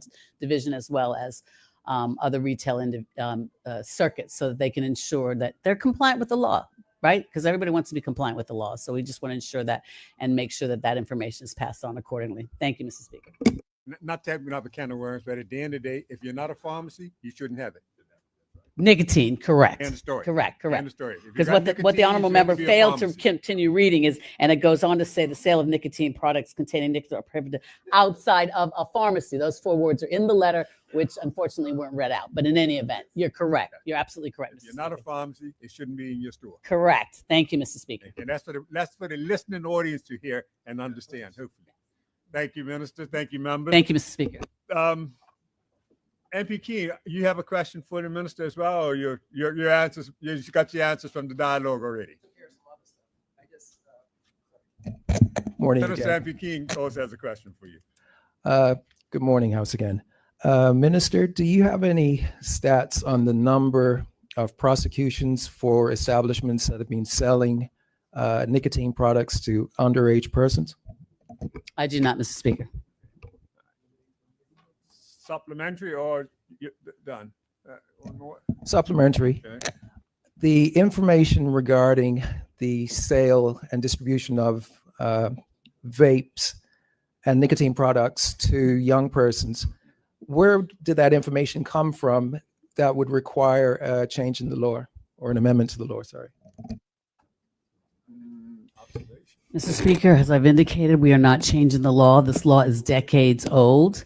Insofar as the sale and distribution, we can say that it is occurring, Mr. Speaker. Insofar as the data, I don't have the data, but nonetheless, we are seeing it. I see it almost regularly walking across my office on Church Street, seeing young children smoking vapes. So we know it's happening. It's the absence of any data, I think, in this particular scenario is somewhat offensive. We know it's happening. It's all about a matter of public health. And when if prosecutions happen, and I'm sure the honorable member would know that I wouldn't be entitled to the information about prosecutions. That's a different department. But in any event, this is about public health and public safety. Second sub or second question? Second question. I take offense to asking for stats that will guide policy being seen as an offensive question. I've got a problem with that in principle, understanding that the purpose of the legislation and enforcement is to protect the community. So question, Yes, what's your question? what is the Ministry of Health doing to address vape use in high schools in terms of a campaign? I know we had the anti-violence campaign that was done in the various schools. I'm just wondering what initiative the Ministry of Health is doing regarding anti-vaping in schools, because we know in the private and public schools, that's an issue as well. Thank you. Remember, the question should be related to the statement, and I don't think. No. It's related to the statement in terms of the overarching policy is to protect those young persons from the use, borrowing what the other kids had done in the high schools to address that issue. I'm wondering, as part of the national strategy, whether or not that was a consideration with the improved and increased enforcement of the law. Thank you. Mr. Speaker, I can speak on behalf of the Ministry of Health, is that we have started a public awareness campaign as it relates to this, and that will continue as part of our remit with respect to public health. Insofar as what is happening in the department, in the Ministry of Education concerning this particular matter, I'd invite the honorable member to speak directly to the minister. The minister is that the door is open for a conversation with the minister. Okay, thank you. No further questions for that statement. Members, the next statement that has questions is the statement from the Minister of Home Affairs. MP Fay would like to put questions to you, Minister. Good morning, Mr. Speaker. Good morning. Mr. Speaker, as you said, it's in relation to, oh, sorry. It is on. Let me just get a little closer to it, a little tall. Minister, in terms of your presentation, what would you say is the number one takeaway solution from yesterday, from the cost of living summit, in terms of lowering costs of living for Bermudians? Thank you. Thank you, Mr. Speaker. Recognizing that the cost of living summit was in response to the various pillars of the public and business owners told us were important to them and were impacting costs on the shelves or cost to their business. Each sector had their own respective learnings, and so I invite the member to perhaps specify a panel. I know he was in attendance and maybe one in particular stood out that he wanted to meet to opine on. Thank you. Supplementary then, Yeah, Mr. Speaker. supplementary. Would the minister at least agree that there was a common theme that across every single panel, that one of the ways to reduce the cost of living is to increase the economies of scale across all sectors for the purposes of purchasing power? Would the minister agree to that statement? Minister? I thank the honorable member for his contributions, and I wouldn't say that I would agree that each of the panels concluded that that was the solution, but as part of the discussion, as part of the intent of the Cost of Living Summit, options were explored using industry professionals and stakeholders to unpack some of the provisions associated with it. But I would invite the member to direct questions relating to the Minister of Economy and Labor as appropriate to further address those particular concerns. Supplementary or new question? A supplementary, Mr. ahead. Speaker. Second In the sub. first instance, just make it clear, it certainly was not the conclusion. It was just a common theme, certainly as I was attendance, that economies of scale were important. With that in mind, does the minister accept that it's important to try and bring as many people into Bermuda and Bermudians to return to increase those economies of scale? Minister? Yeah, thank you. And I invite the honorable member similarly to, I guess, revisit the discussions, because that was not the conclusion nor the statement that I left, nor the feedback that was collated or the notes of the scores of individuals who attended. I think what happened in the Cost of Living Summit and the various industry panel discussions that took place were a litany of discussions, contributions, considerations that could solve costs in Bermuda. I think the fact that we are our economy is declining to some degree did not mean that we must, as an absolute conclusion, increase population. I think we explored a number of solutions. And so I'm not sure exactly what the honorable member would like me to respond to. Second question. Second question, thank you. Madam Minister, based on that remark and some of the others, but what do you believe was the main actionable strategy then on saving energy costs? We're going to talk about specific panels. Minister? Thank you, Mr. Speaker. The panel discussion, as the honorable member who was there from the beginning and to the end, unpacked a number of options for the energy sector, recognizing that the regulator is the individual who, or the entity that supports any sort of policy consideration that the government may draft. A number of options were explored regarding how we might, on behalf of the consumers, lower energy costs. And so there isn't one that I would leave or suggest to be more important or the solution for energy costs. It is going to be a collaboration of both industry, stakeholders, the public, as part of the solution to lower energy costs. Thank you. Supplementary or third question? Supplementary, Mr. Speaker. Mhm. So the minister would not agree that increasing the number of people in Bermuda would save on energy costs or not.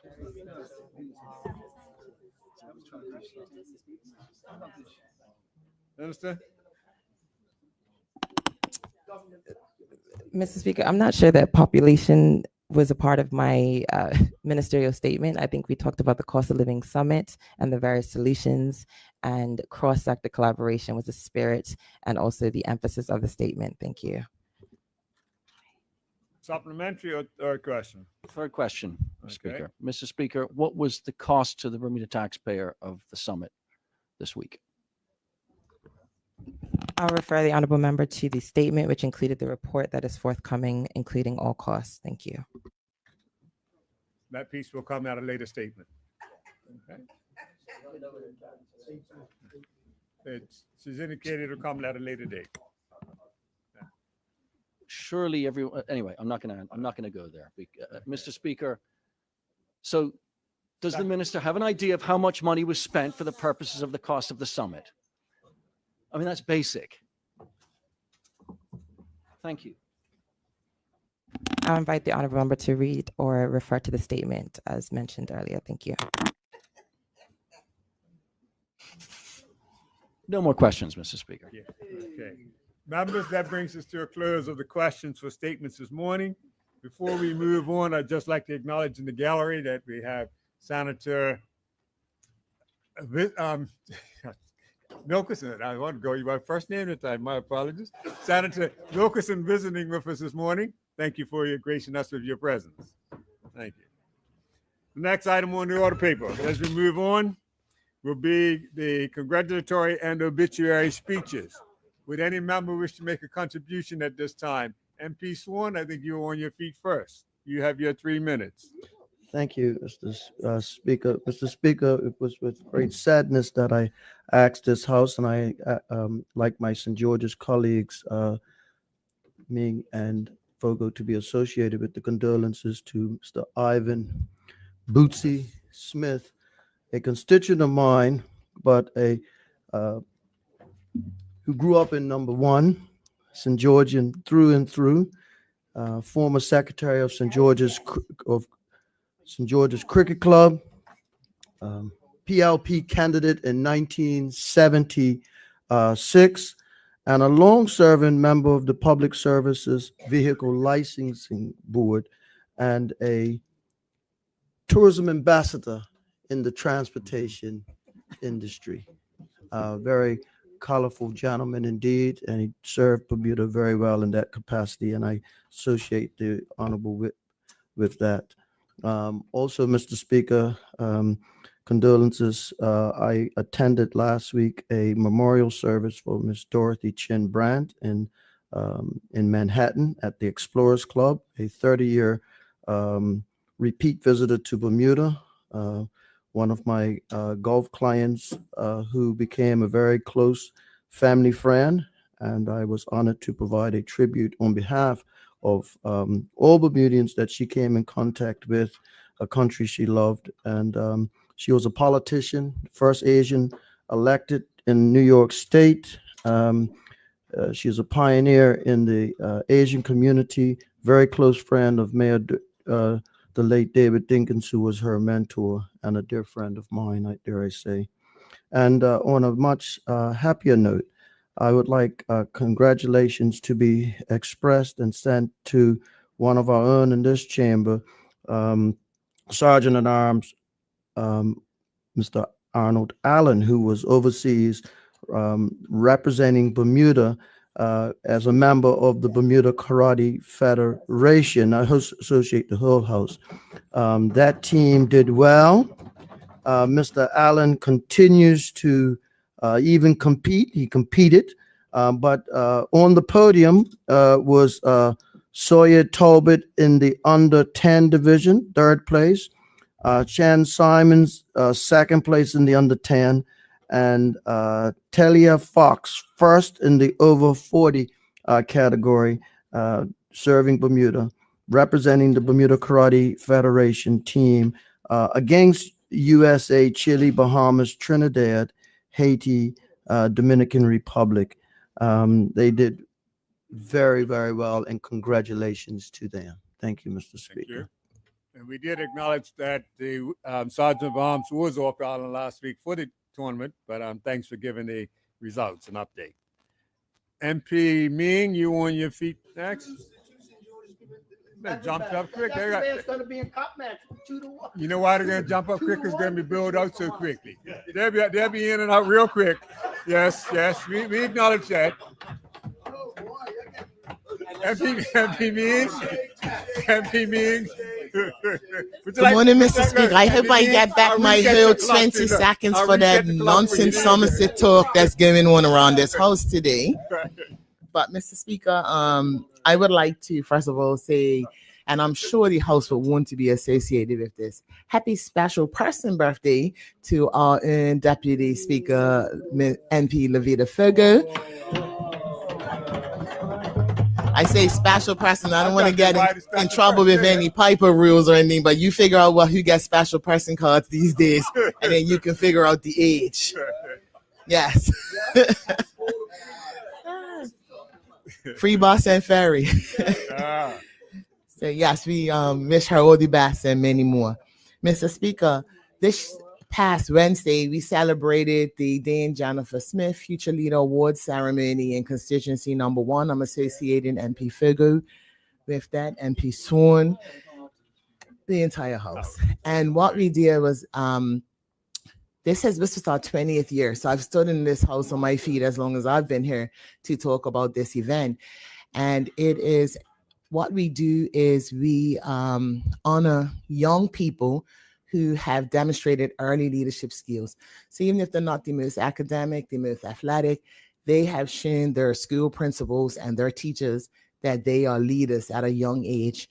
And so it was awesome for us to be able to say that this has been, we started it in 2006 in Constituency 1, and today in 2025, we are still holding this event, still recognizing, honoring, and celebrating our awesome young people. Because if you heard the bios, Mr. Speaker, of some of these young people, amazing. I just want to call out their names because it's important that we honor and recognize. So from St. George's Preparatory School, we had Saheli Anderson, Bella Rodriguez. From East End Primary School, actually, let me say that correctly, Saheli Anderson Otterbridge. From East End Primary School, we had Jace Anderson and Dominique Sewell. From St. David's Primary School, we had Russian Thompson and Taya Fox. And Mr. Speaker, I wouldn't even have the time to be able to read this bios here, but these were some awesome young people doing some awesome things. One is a kidpreneur, has her own website, shopsomi.com, if you want to go in there and have a look and buy something. I also like to thank the village that helps me to put this event on. There's nothing I could do by myself. And just one phone call and I can have people just come right on board. And for that, I am appreciative and recognize how blessed I am. So thank you, Mr. Speaker. Continue to honor and celebrate our young people because they need us. Thank you, MP. The next up this morning would be the minister in front of me here. Minister Weeks, you have your 3 minutes. Thank you very much, Mr. Speaker. Mr. Speaker, I'd like to be associated with the remarks, first of all, with the colleague that now has a senior special card that she has, and I had to take the opportunity, but Mr. Speaker, I am not there yet, so I have to respect my elders, Mr. Speaker. But I also, Mr. Speaker, I want to bring some congratulations to the Commissioner of Police, Mr. Speaker, Mr. Darren Simons, on his recent appointment as president of the Association of Caribbean Commissioners of the Police, the Commissioners of Police in the Caribbean area for the 2025-26 term. His election to this regional leadership role is a testament to the respect he commands among his peers and the confidence in his vision for modern collaborative policing across the Caribbean. Mr. Speaker, I also want to bring congratulatory remarks to Mrs. Brenda Johnson. Those of that have probably seen today's paper may have seen her on the front page. Ms. Brenda Johnson retires today after 50 years of service to Bermuda as the traffic records manager of the Bermuda Police Service. So I would like to congratulate her and the whole house, hopefully, in her next stage of her endeavors. Mr. Speaker, I also like to extend my sincere appreciation to the dedicated men and women of the Bermuda Fire and Rescue Service for their ongoing commitment to the safety and well-being of our community. Just last week, Mr. Speaker, I had the pleasure of visiting the Elizabeth Hill Seniors Residence, Happy Valley Road, where I witnessed firsthand the Bermuda Fire Association's commitment, outreach, and action.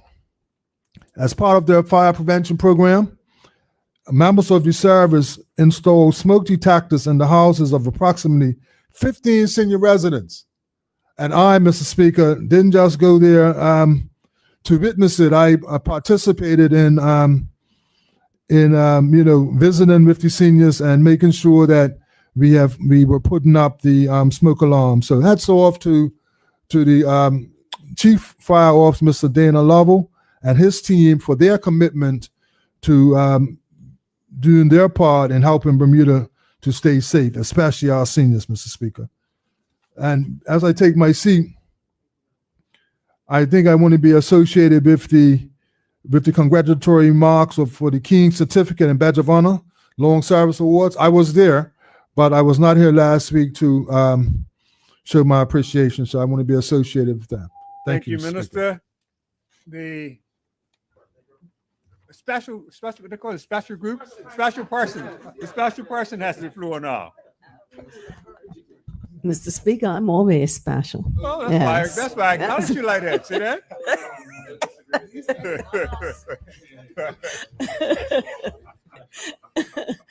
So, Mr. Speaker, I rise to give congratulations to both East End Primary and St. David's Primaries graduations. The member from constituency 1 spoke about a leadership celebration just yesterday. But I can say when I bore witness to our young people who are graduating out of primary school, indeed, we have a whole host of potential leaders who are developing the skill set, which will, in the future, put us in good hands. And I'd like to associate both the member from constituency 1 and the member from constituency 2 with those congratulatory remarks. And someone said the Hill House? No. No, I did not attend St. George's Prep's graduation. I can only speak to the events that I attended. Yes, thank you. So, and Mr. Speaker, I do want to be associated with the remarks for Mr. Bootsy Smith, who was a well-known St. Georgian and indeed an ambassador par excellence. Thank you, Mr. Speaker. Thank you, Madam. Minister, look like you had anyone rising right now. You Yeah, have the yeah, floor, yeah. Minister. Thank you, Mr. Speaker. Mr. Speaker, I'd like for the entire House to be associated with congratulations to all of our graduates that have come through.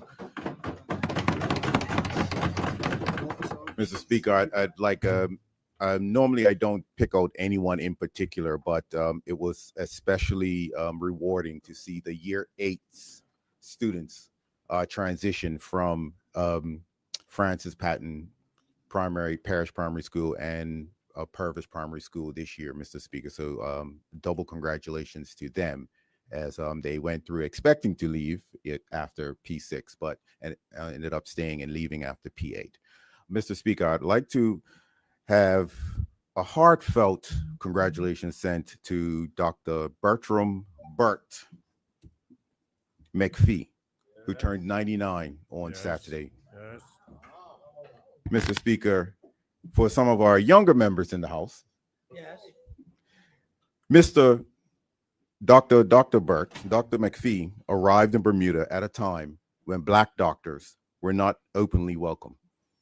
Yet he rolled up his sleeves and served those who had nowhere else to turn. There are a lot of people walking around here today, grandparents, parents, perhaps even some people in this house who were born at the hands of Dr. McPhee at a time when white physicians would not see Black families.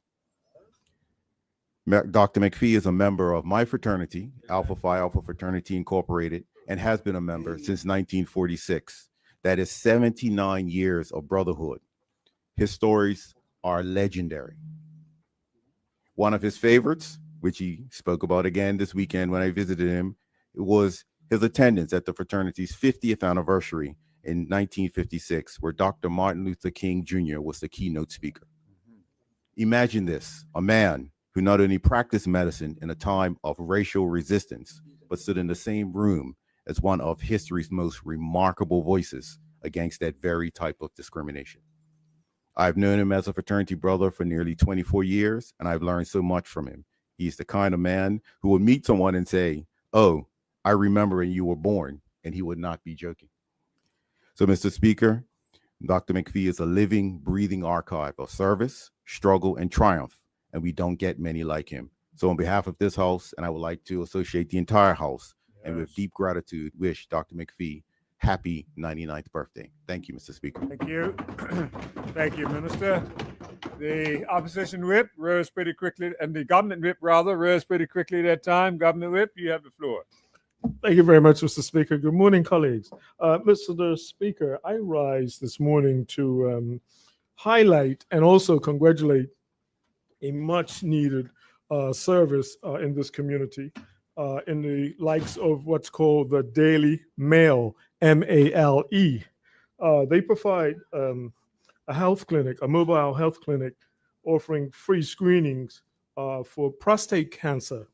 And their mission, if you don't mind, I read it out, Mr. Speaker. So as I said, I'm trying to highlight it deliberately, is to establish a community-led health charity for men in Bermuda to understand the importance of early detection and prevention of diseases and to provide them with the resources they need to make informed decisions about their health.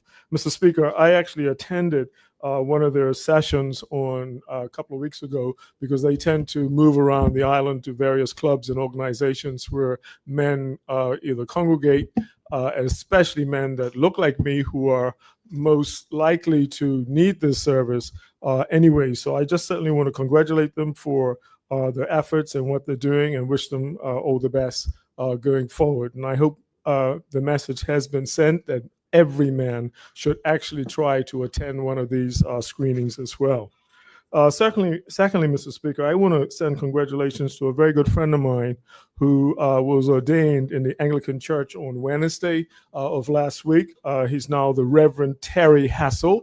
And I want to associate a couple of my colleagues who actually attended there as well, and the Minister of Sport, who I'm sure knows him as well. And I know Terry from way back. He is a big-hearted person, and I think he will actually do well in the ministry. He's shown his stripes already, so I certainly want to congratulate him and wish him all the best. Thank you very much, Mr. Speaker. Thank you. MP Simmons. East End jumping up quite a bit down there, but here's a West End fellow. There you go. Come on. Good morning, everyone. Good morning, Where's everyone. red and blue? You see, we've got my purple on, so it's red and blue together. Mr. Speaker, I rise today to pay tribute on the passing of a Mr. George Courtney, who was a very strong advocate and supporter of the Progressive Labor Party, the deputy leader of the party. Zane De Silva is also wishing to be associated, as well as Minister Tanae Furbert, and I will say everybody from the Progressive Labor Party side. Mr. Courtney, I first became familiar with him before I was an MP when he was very active on Facebook. He seemed to enjoy tormenting the OBA and their supporters, but I really got to know him when he became a constituent of mine a couple of years ago when he moved to Packwood Home.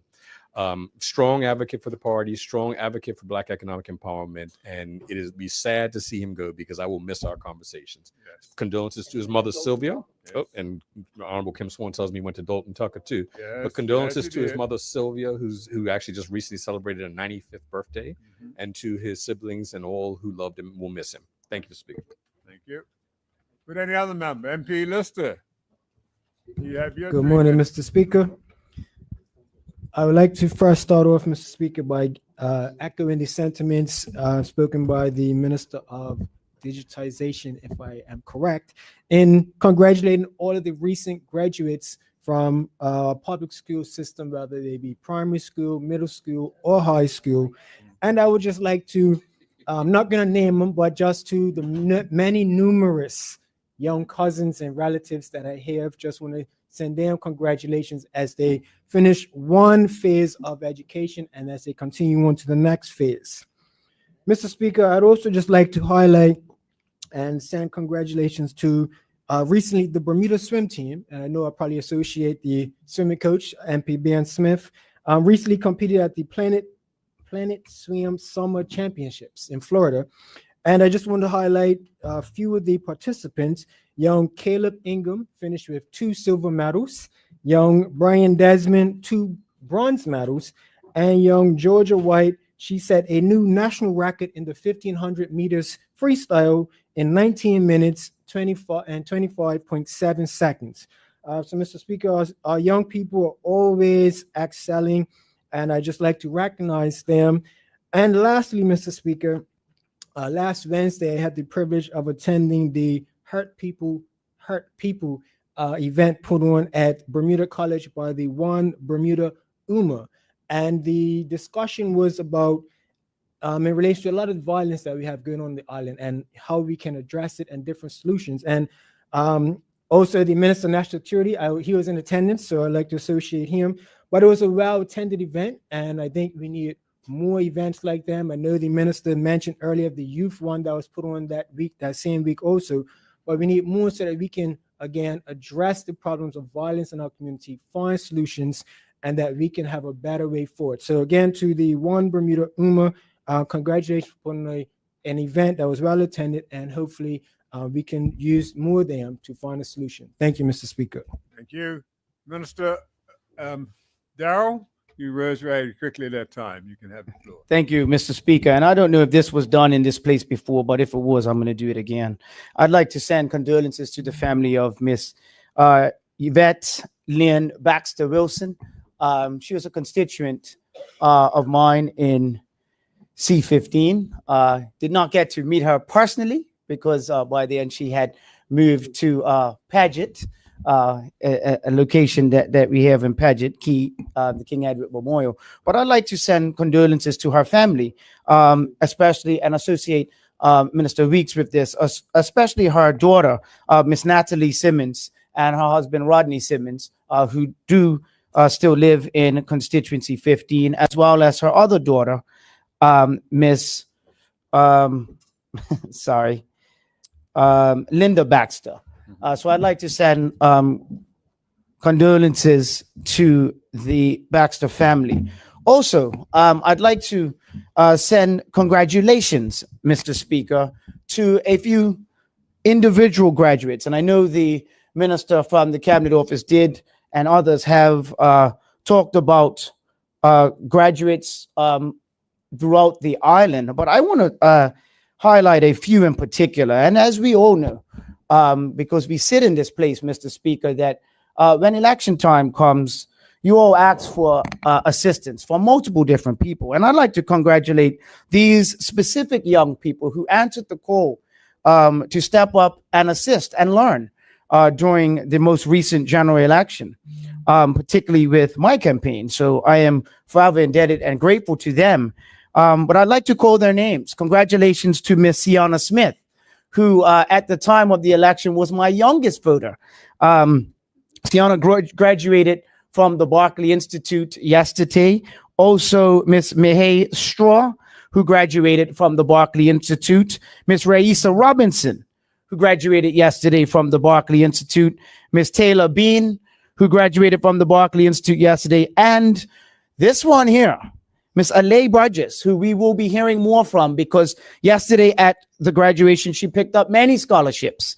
She was an S3 student, Mr. Speaker, who graduated a year early from the Barclay Institute. And I want to just specifically, as I said, Mr. Speaker, say thank you to these young people because they could have sat by and they could have watched it all happen back in the run-up to the election, but they decided to step forward. They decided to assist. And more importantly, Mr. Speaker, they did say at the end of the exercise that they learned quite a bit. And I wish them well in their future endeavors. And maybe one day we may see a few of them here. Thank you, Mr. Speaker.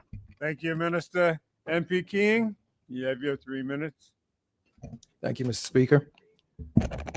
I wish to extend condolences to the family of Miss Kimberly Wilson of 91 North Shore, who passed on June the 18th. Thoughts and prayers are with the family at this difficult time. On a lighter note, I want to extend congratulations and praise to Ralph Scott Jr., who's 17 years old, 6'7", up-and-coming basketball player. You probably read about him in the papers. He's a tremendous young man, respectful, focused, and has a really bright future in sports and in general.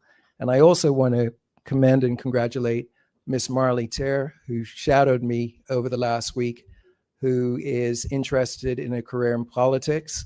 And she got to visit over at the archives and see the tremendous work that they're doing there.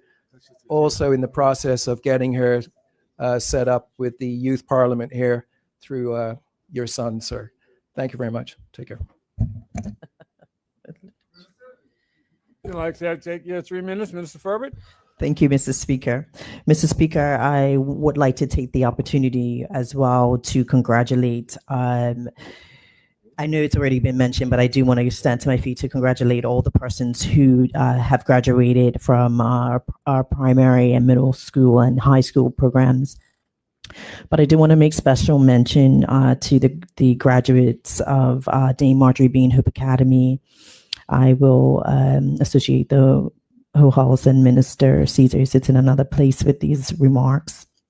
You may have seen in the media Mr. Dylan Peart, who graduated while he was overseas because he could not be home to participate in the graduation ceremony. So I want to send a big congratulations to him, but all the graduates, you know, of Dame Marjorie Bean Hope Academy, who will go on to other programs within the government system, or, you know, maybe other sorts of interests that they may have. I want to also take the opportunity. I had the opportunity to attend BDC's Pitch Perfect match. And Mr. Speaker, it was very beautiful to see our people, our Bermudian people, pitching their entrepreneurship and business ideas through this pitch competition.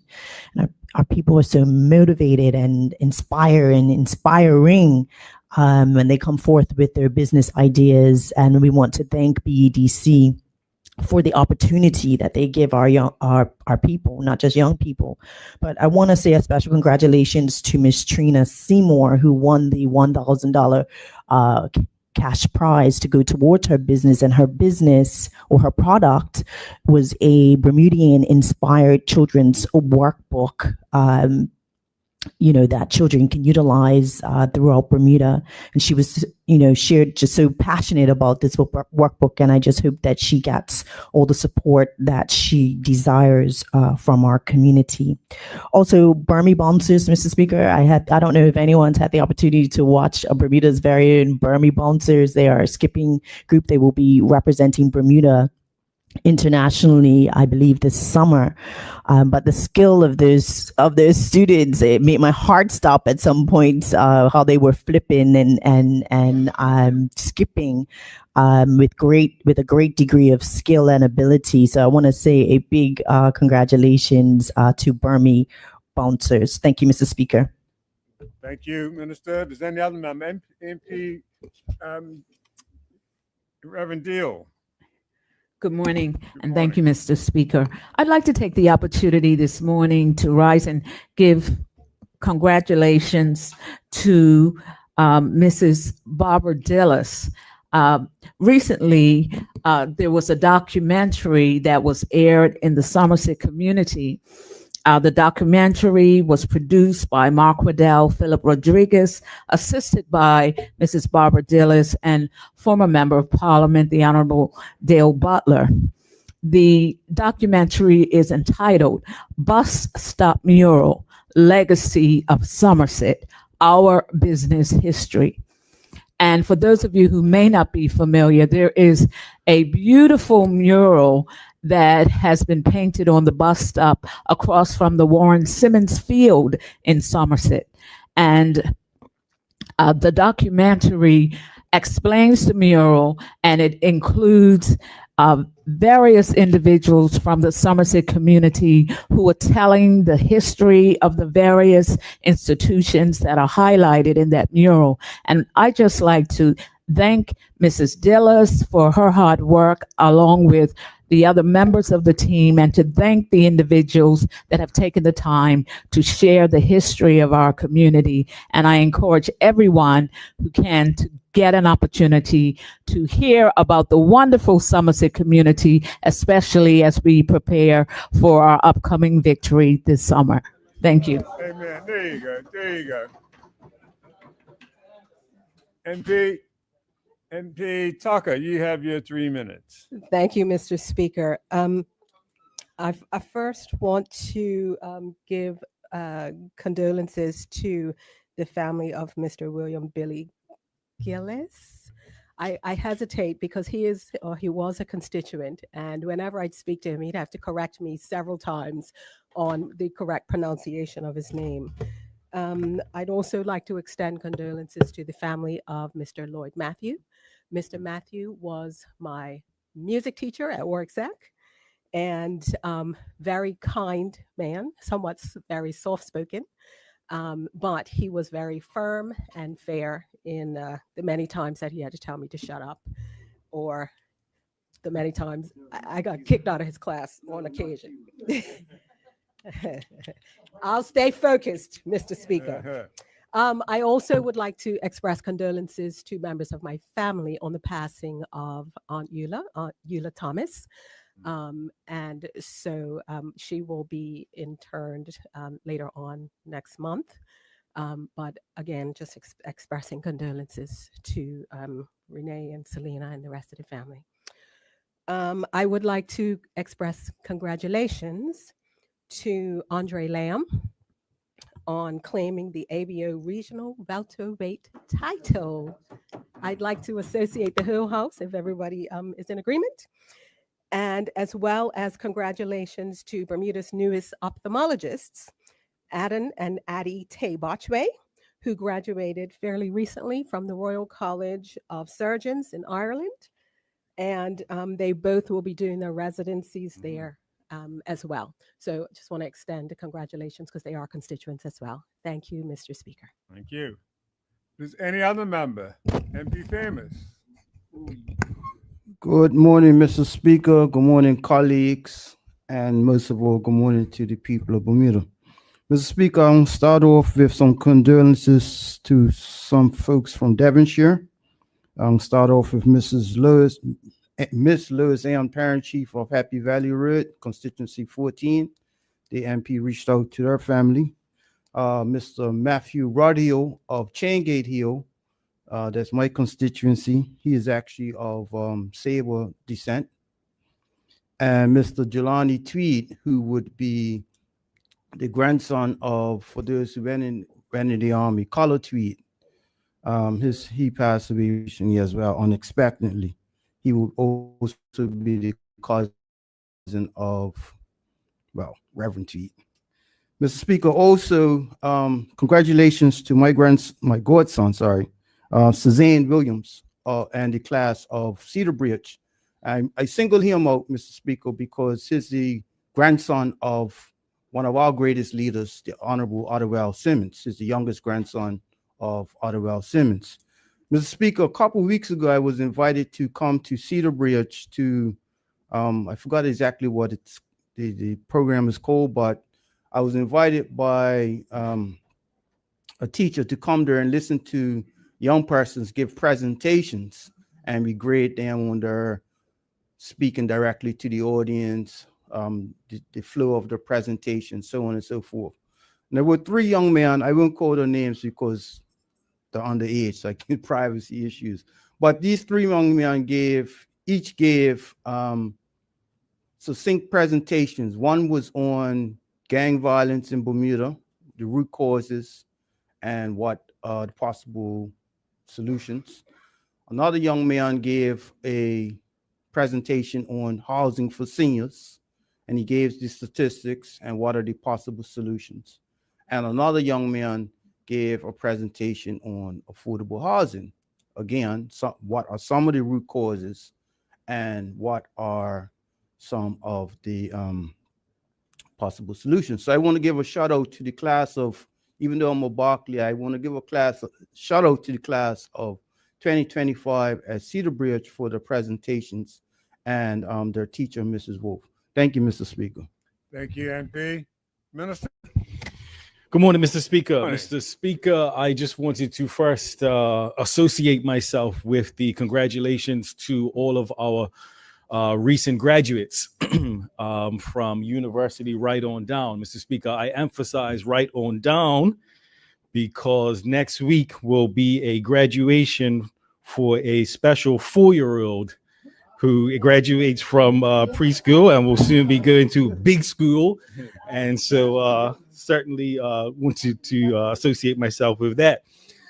Yeah, who might that be, you might ask? And also, I don't know if this was done previously, but also wanted to take the opportunity to congratulate a former colleague of ours, Senator Leslie Robinson, who was awarded with the, I'm late, it happened already? Oh, the late Senator, okay. The late Senator Leslie Robinson, who was awarded the 2025 Fred Rice Lifetime Achievement Award for the Bermuda Captive Conference. Indeed, in her recognition, Mr. Speaker, we all know, and I firmly believe that the former senator did not reach her full potential in her public life, but her value and her contribution, certainly in the captive space, is well worth the recognition. Thank you. Thank you. Thank you. Any other member wish to make a contribution? None? Premier? Thank you, Mr. Speaker. As I'll be the last one speaking today, Mr. Speaker, I'd just like to rise to ask a letter to be sent to the family of a constituent of mine who recently passed. His name is Mr. Dennis Leroy Woodley, who passed away a week before last. Sorry. What happened? Oh, the former chairman of constituency number 18 for the Progressive Labor Party, Minister Michael Weeks, wishes to be associated with these condolences. But he was the husband of Miss Katina Woodley and father to Jalila Woodley, who is someone who is active in my particular constituency. Mr. Speaker, and I'd just like to ask that a letter be sent to the family on his passing. Thank you. Understood that. MP Simmons. Yeah, Mr. Speaker, my apologies. I recognize that the Premier has closed this particular part of the segment. However, Mr. Speaker, I just wanted to just join members of this House in sending certainly our condolences to Mr. Lloyd Matthews, who passed, the late Lloyd Matthews. He was a member of the Adventist, Seventh-day Adventist Church. However, he transcended religion, and he certainly immersed himself throughout our community, was seen as an organist and a great musician. He contributed to our community. He will be very much missed. And I do believe the honorable member spoke about it earlier, and that was that he moved quietly throughout our community, touching everyone, but also showing us the love of music, the contribution of music, and the fact that it is an intricate part of our lives, and he will be remembered for just that. So on behalf of my family, on behalf of the House, and also from the Deputy Speaker, I certainly want to send his family our deepest condolences at this time. Thank you very much, Mr. Speaker. And I apologize to the Premier. He did finish the segment. Thank you, members. There's no further speakers. Before we move on, I'd just like to add my remarks to the condolences that expressed to the Smith family on passing of Mr. Smith. St. George is there. Even though he was St. George's fellow, he was a good friend, and we always found it very interesting to talk about St. George's history when I was down there visiting with him. And secondly, to the comments in regard to the Ms. Dillis and her efforts on doing the mural on the bus stop in Somerset, I'd like to be associated with this as well and congratulate her on her efforts continually to giving back to the community in the Sands Parish. With that said, we'll move on. The next item on the order paper, matters of privilege. There are none. Personal explanations. There are none. Notice of motions for the adjournment of the House on matters of urgent public importance. There are none. Introduction of government bills. There are 3 bills to be introduced this morning. The first in the name of the Premier. Premier, would you like to introduce your bill? Thank you very much, Mr. Speaker. Mr. Speaker, I am introducing the following bill for its first reading, so it may be placed on the order paper for the next day of meeting. The Land Valuation and Tax Special Provisions and Postponement of Preparation of Draft Valuation List Act 2025. Yep. The next 2 are in the name of the Minister of Cabinet. Minister? Thank you, Mr. Speaker. Mr. Speaker, I'm introducing the following bills for their first reading so they may be placed on the order paper for the next day of meeting. the Parliamentary Election Amendment Act 2025, and the Building Amendment Act 2025. Thank you, Mr. Speaker. Yep. There are no opposition bills. There are no private members' bills. Notice of motions. There are no notice of motions. That takes us to the orders of the day. The item to be dealt with today is the consideration of tourism investment Clearwater Community Event Venue Order 2025 in the name of the Minister of Tourism, Transport, Culture, and Sport. Minister? Thank you, Mr. Speaker. Mr. Speaker, I move that consideration be given to the draft order entitled Tourism Investment Clearwater Community Event Venue Order 2025, proposed to be made by the Minister responsible for tourism with written agreement of the Minister of Finance and exercise of the power conferred by Section 5 of the Tourism Investment Act 2017. Are there any objections? There are none. Continue, Minister.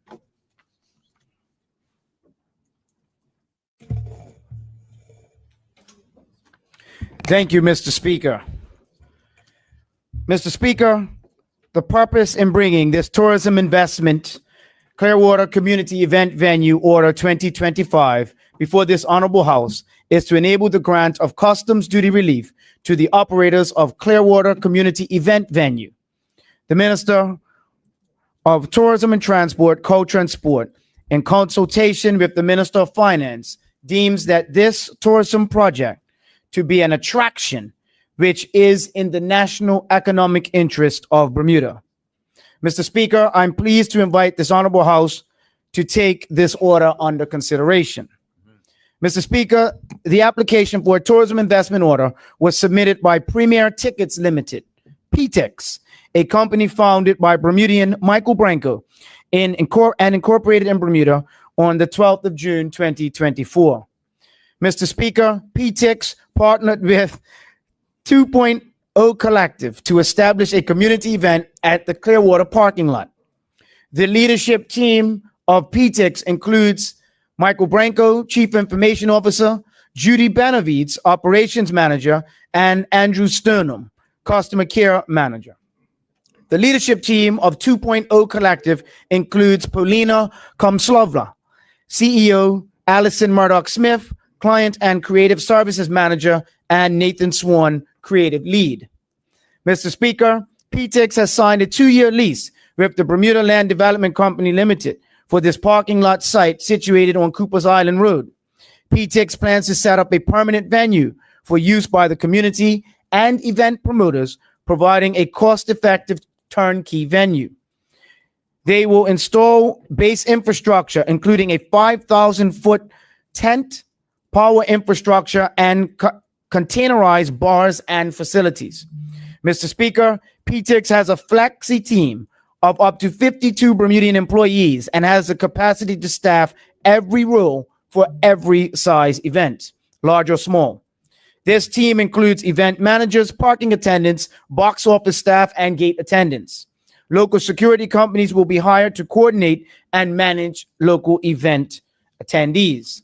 Mr. Speaker, on March 28, 2024, the 5,000 square foot tent previously located at Pier 6 in Hamilton was set up in the main parking lot at Clearwater Beach, Coopers Island Road. The open configuration accommodates large crowds, up to 800 people standing and outside of the tent, inside and outside of the tent. This tent can be dismantled within 30 minutes in the event of windstorms in excess of 45 miles per hour. Mr. Speaker, honorable members will note that Premier Tickets Limited is seeking full relief from customs duty for a period not exceeding 5 years from the operative date of tourism investment order in respect of any equipment, goods, and supplies which are necessary for the operation of the attraction. Mr. Speaker, Michael Branco and his team at PTIX have every confidence, and I concur, that this venue will become a vibrant component of the East End of Bermuda, enhancing our tourism offerings while simultaneously providing economies to the event organizers at Clearwater Beach. Mr. Speaker, I'm pleased to recommend this order for support of this honorable House. Thank you. Thank you, Minister. Does any other member wish to make a contribution at this time? MP Robinson? Thank you, Mr. Speaker, and good afternoon to all of the folks listening in. I just want to be really clear that the One Bermuda Alliance supports any sort of relief for the local economy and improving amenities for our tourism product, which is what this bill is intending to do.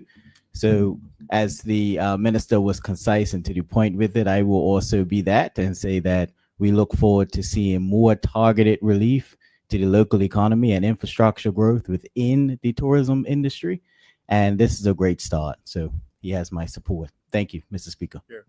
Any other member wish to make a contribution? MP Swan? Yes, Mr. Speaker. Thank you ever so much. I am very much in support of this initiative and thank the minister for his part in ensuring that it has come forward to this point. Just last weekend, Mr. Speaker, I was in an indoor sporting facility purpose-built by RDU University in Pittsburgh, in which it was very interesting because that university, a small private university with 5,000 students that competes in Division I, has an outdoor dome and it houses a golf driving range. But when you're hitting off the Mets, you look down there and you see the football pitch. And it just dawned on me because I said, boy, I wanted to go there around 10 o'clock at night or 9 o'clock and hit some balls when I had the urge. And I couldn't. And I realized the football pitch outline was for a purpose, was to be able to provide soccer playing for the university teams that compete indoors. And why indoors? Well, it gets kind of cold in Pittsburgh, but those teams practice year round. And I got to thinking. I says, you know what? In this country of Bermuda, the greatest opportunity in tourism exists between November 1st and May, when less than 50% occupancy contains. I heard people talk about growing the population, but I don't hear them talking about growing the amount of population that comes to visit Bermuda between those months. And a facility such as that, which is akin to what we're seeing happening out at Clearwater, is the way in which we need to look as the type of amenities that would allow us to promote the time of year where the low-hanging fruit that doesn't require the greatest amount of infrastructure just causes us to find the thousands of people amongst the millions of people out there in the world who would choose to come to this wonderful country as they did hundreds of years ago, because we once were a winter destination. So I'm very much supportive of this. It's certainly something that we can look to as a further example of the type of infrastructure that would benefit Bermuda greatly. And I'm ecstatic with the fact that the private sector entrepreneur spirit is recognizing these opportunities. And why I say that is because everybody looks to the government to do everything, but the success in Bermuda tourism came about because we had a very vibrant private sector involvement in industry. And, you know, you saw it in guest houses and the like. Well, some of them are now condominiums. You saw them in small hotels, which are now condominiums today. But what we see happening here with the amount of investment orders that have come forward in recent years, I declare my interest. I used to present some before the minister came to this honorable house from the other place. And I'm here to say that's because private industry is seeing the opportunity that's being realized through the success that's manifesting itself in this very country, in that very space. And so that is a good thing. And this is a good initiative.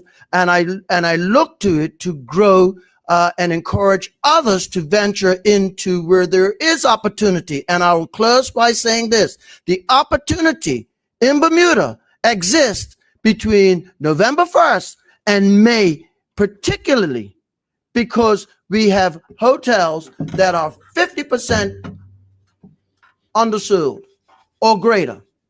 And to me, that presents an opportunity, a great opportunity. Thank you, Mr. Speaker. Thank you, MP Swan. MP Fogu. Yes. Would like to have make a contribution. Thank you, Mr. Speaker. I will be ever so brief. I feel duty bound to speak on this because this tourism product is being situated right down there in constituency 3.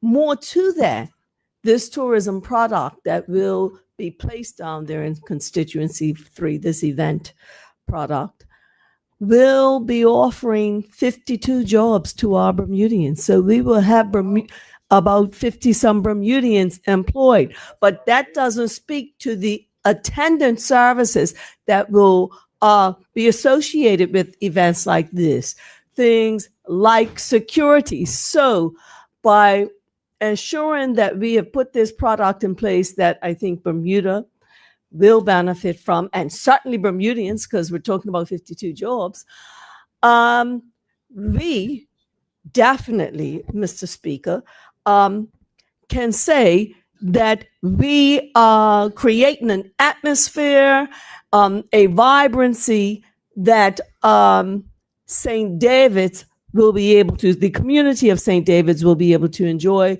will be able to benefit from.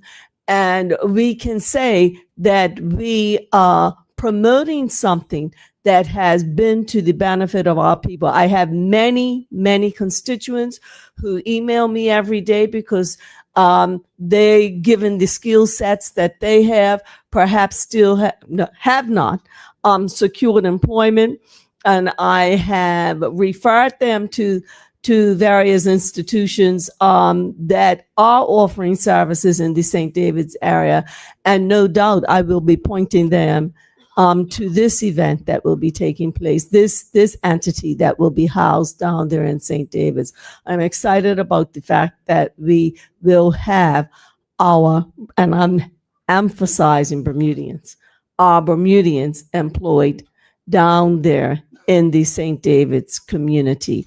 And so that should bring some added dollars to that specific area as well, because we do have a few restaurants down there. We have the beaches down there. And during the summer months in particular, you'll have a whole host of people down there who can benefit from the extra activity that will be taking place in the community of St. David. So it would have been remiss of me not to point that out. And so I'm grateful that we are introducing something that will see more Bermudians employed in particular, and more likely than 52 people, because as I said, there are attendant services that are associated with events such as this. So on that note, Mr. Speaker, I say thank you to the tourism minister. I know that's not just what he's responsible for, but we're talking about tourism right now. And I look forward to this being a welcomed entity in the community of St. David's. Thank you. Member, Government Whip. Thank you, Mr. Speaker.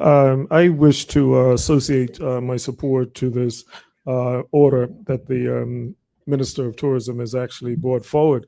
Let me declare my interest in the first instance and say that I'm the chairman of the BLMC, where Clearwater comes under. And when the idea was brought to our board, we certainly grabbed it with both hands, because we've been trying to get some excitement going down in the East End anyway. And we see that, oh yes, that too. And and so having brought this forward, I see this as nothing but a positive for all Bermuda, especially the East End. So thank you, Minister, for bringing this forward. Thank you. MP Simmons. Mr. Speaker, MP Scott Simmons, you have the this floor. particular bill put forward by the minister is good stuff. It speaks very much to our community, and we just want to rise and congratulate him and his department, and also congratulate those who vetted the process, looked over this particular proposal, and saw the value in it. Mr. Speaker, what also is an important part of what we are doing as a government, and this is good, this is something that we have to highlight. We're doing it. There are those who are wondering whether or not we're doing it, is that we are supporting entrepreneurs. We are, when they bring proposals of merit, the ministers and the government are looking over what they are doing, and that they are approving it and backing it up, Mr. Speaker, not just with the approval, but also with the tax relief or with the duty relief and the continued duty relief, because I do believe, and the minister can correct me, it's a 5-year process. This is a reflection of this government's focus on its community, a focus in on how we can promote and move our community forward, encouraging entrepreneurs and really making a difference in our community. So kudos to certainly to the minister and to the other members who are involved in this and our government. Thank you, Mr. Speaker. Thank you. Is there any other? Minister Lightbourne. Thank you, Mr. Speaker. I too rise in support of this tourism order, recognizing that our tourism industry is evolving, and having heard and listened to some of the statistics that were provided at the recent cost of living summit, what is important and what it underscores is a vision that the government has had and the success of it, because what we see is private sector innovating and in response to what we have created as a policy and legislative framework for them to do so. And so I stand in support of that, and I stand in support of those who will be employed and benefit from this tourism opportunity and also this venue space. Noting that we see in other islands how there are an uptick of venues and things in which events and the like can be held, attracting tourists, attracting locals, and attracting those who may have interest and attend. And so I support this. I support the entrepreneurs who have thought this important to create. And I thank them for taking some of the heat from C14, and as it has been constantly used, and the parking and the like is often the thing that the constituents of C14 would like to discuss and also see if we can address. So I think this venue down in the east is purposeful, and it does support not only our community, our environment, and also our tourism products. So thank you. Thank you, Minister. Anyone else make a contribution? Minister Darrell? Yes, close out. Thank you, Mr. Speaker. And I want to just say thank you for the support that we have received for this tourism investment order from both sides of the House, which continues to show what the government is doing as far as investment in tourism in this country. And as the MP from constituency 14 said, I am also, when it comes to representative in that same boat, as the National Sports Center has long been a useful venue, similar to what we're talking about today, but to have a purpose-built venue down in a more suitable location will benefit everyone when it comes to the tourism product, the experiences that tourists will have, and locals alike, and as well as support for the entrepreneurs that ply their trade in this space. And I just like to make one clarification for my colleague, the deputy speaker, who mentioned 52 jobs.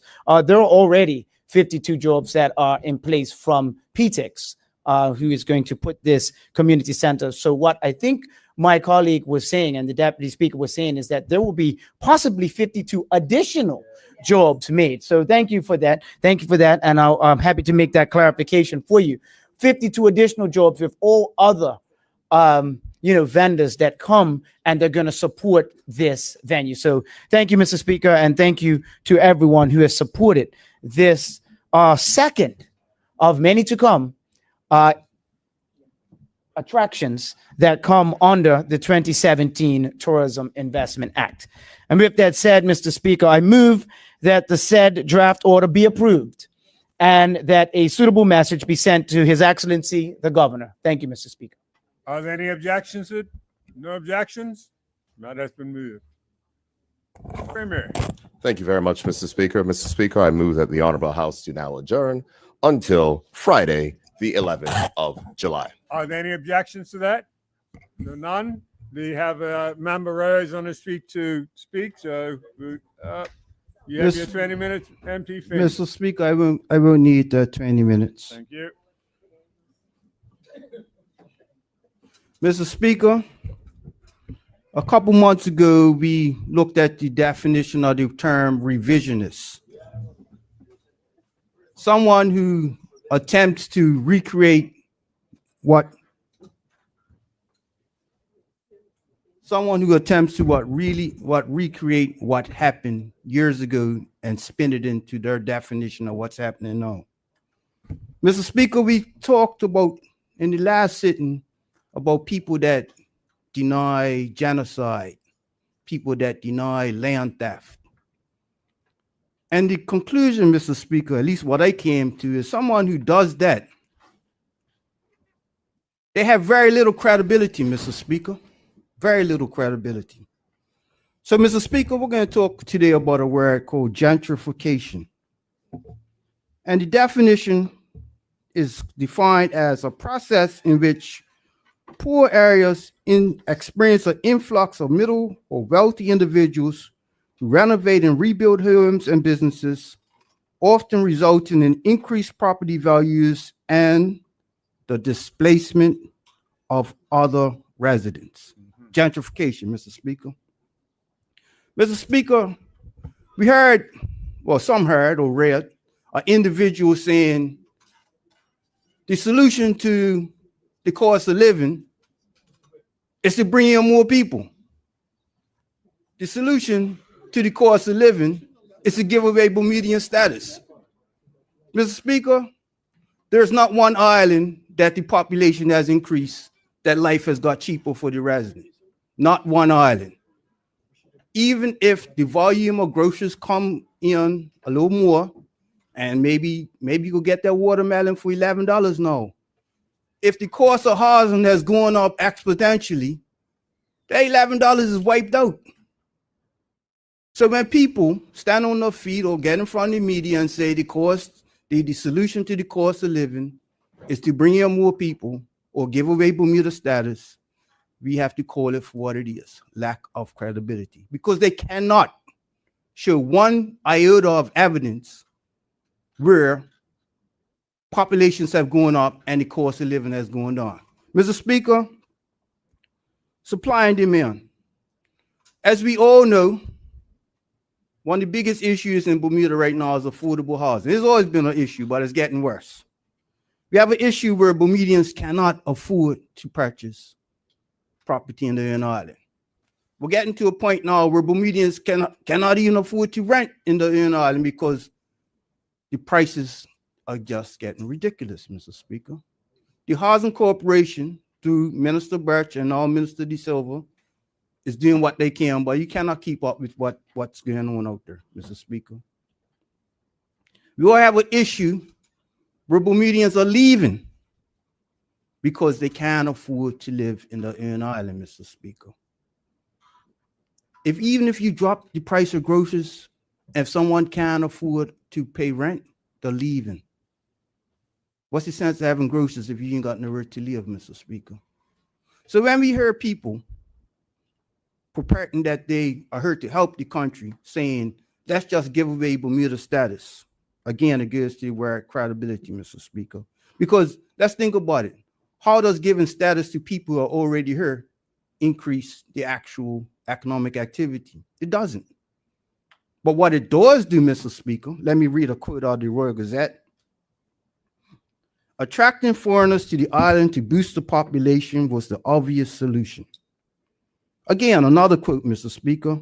The granting of, this is the Royal Gazette, not my words, the granting of Bermuda status to foreign nationals will mean they are getting unrestricted property ownership rights. So, Mr. Speaker, when you now give status to people, they now have the ability to purchase unlimited amounts of property. They could buy apartments. They can kick the tenants out. They can do whatever. They now have the same rights as you and I, Mr. Speaker. So I'm going to leave this with the listening audience and both sides of the House. I want to show of hands that anyone who believes by granting status to foreigners is going to lower the cost of living. Anyone? Anyone? No one? I want to ask a show of hands. There is anyone in this house who believes that by granting status to foreigners, it's going to lower the cost of housing? Is it going to help Bermudians? Anyone? No one? So, Mr. Speaker, as we continue this dialogue of definitions, revisionists, genocide, and gentrification. Let us remember, someone who says these things has no credibility. Thank you, Mr. Speaker. Thank you, MP. I'm gonna take MP Smith over here on this side. MP Smith. Thank you, Mr. Speaker.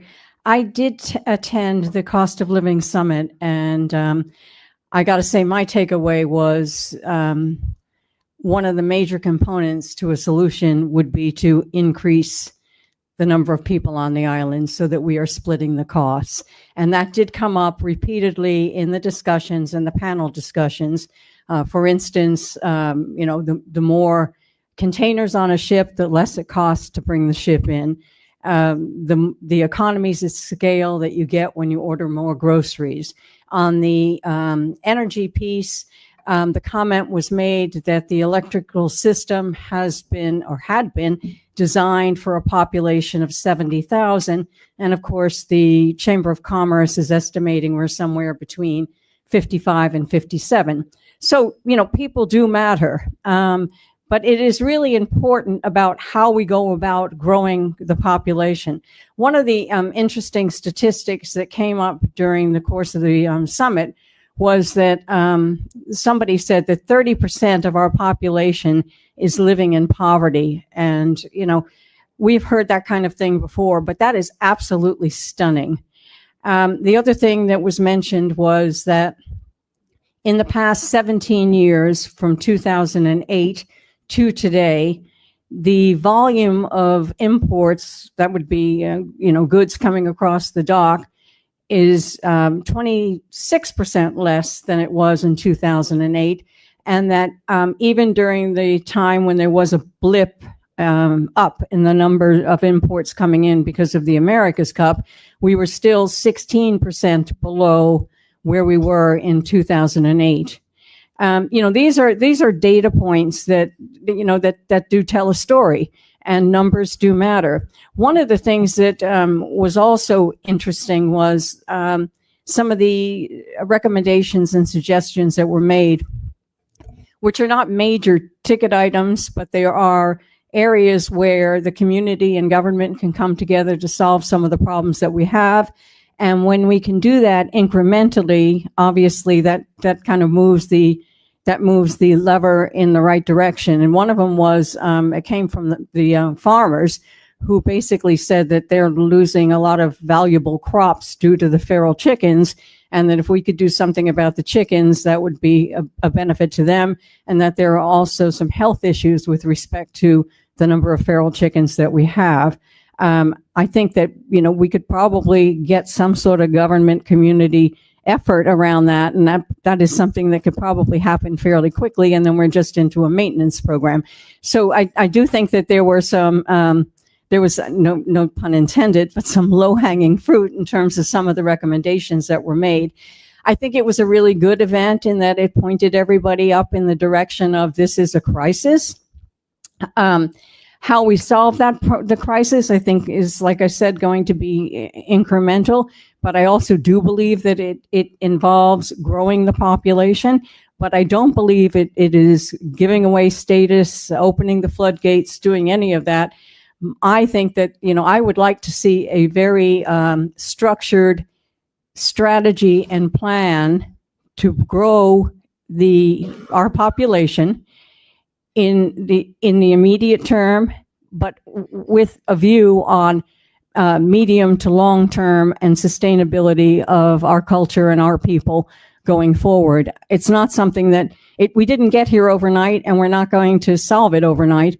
But I think that really there needs to be a really cohesive and coordinated plan to say, what are we going to look like 10 years from now? And are we going to be around 10 years from now, i.e., are we going to be able to afford to live here 10 years from now, or are we going to be part of the immigration boat?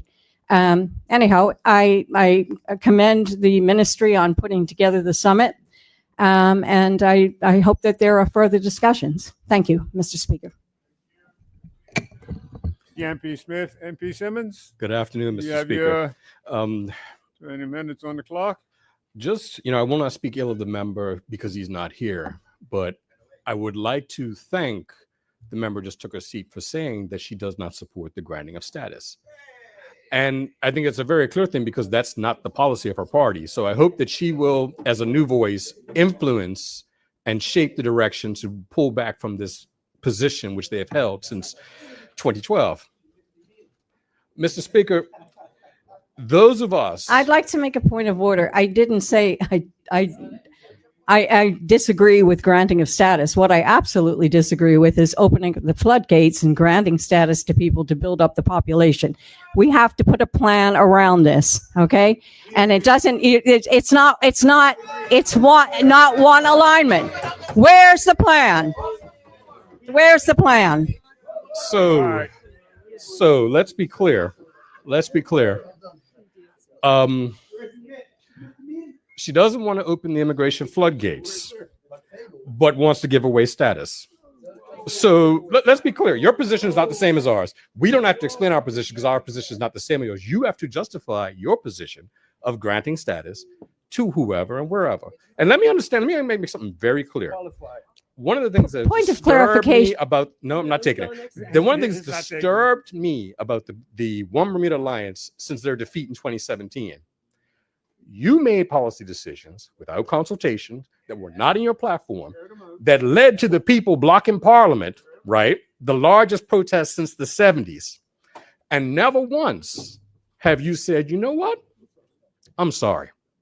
You know what? Maybe I should listen to the people I work for who have told you unequivocally, unreservedly, we do not support the granting of status.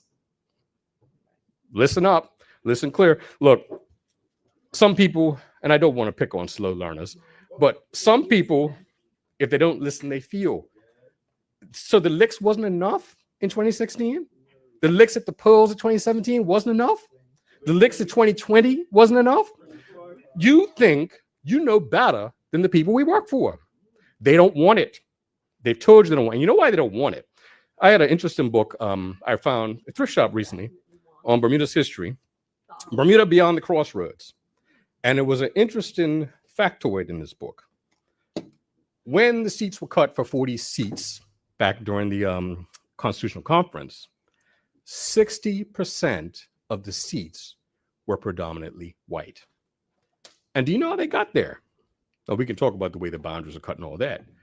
The rapid influx of deliberate manipulation of immigration by the powers that be to shape the political landscape and economic landscape of Bermuda.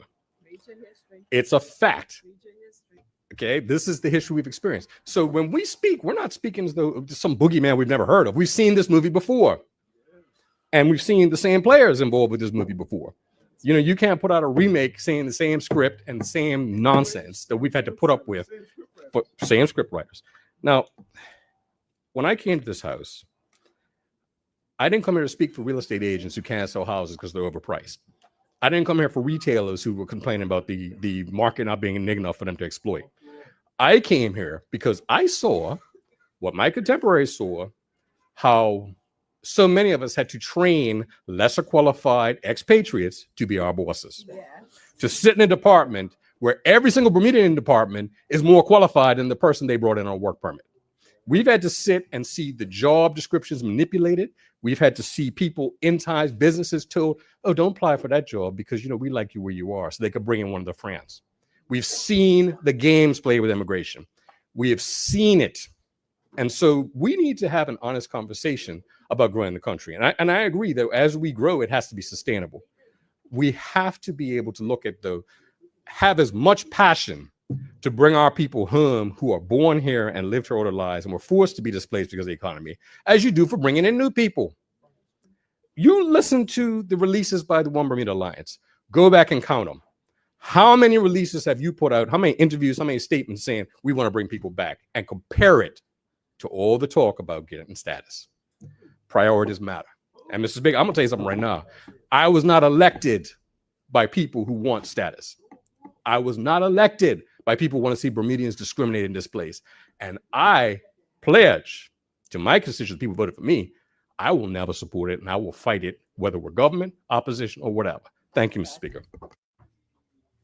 MP King, would you like to make a contribution at this time?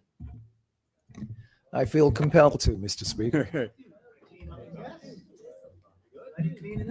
Well, remember who's the current administration who's created that mess. When we're looking at the mass exodus of persons leaving Bermuda, you won the election way back in 2017 until this day. More people in the ground, Let him have his say. increase Members. knife and gun crime. That lays at your feet.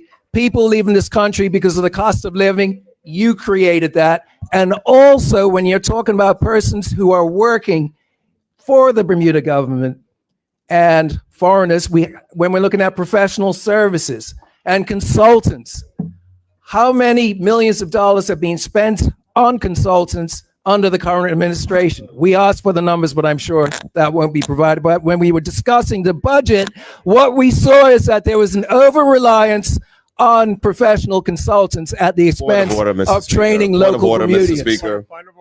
The honorable member, as every single time he gets on his feet in this house, is misleading the house. I will point the honorable member to the budget book, which lists precisely what the honorable member just asked.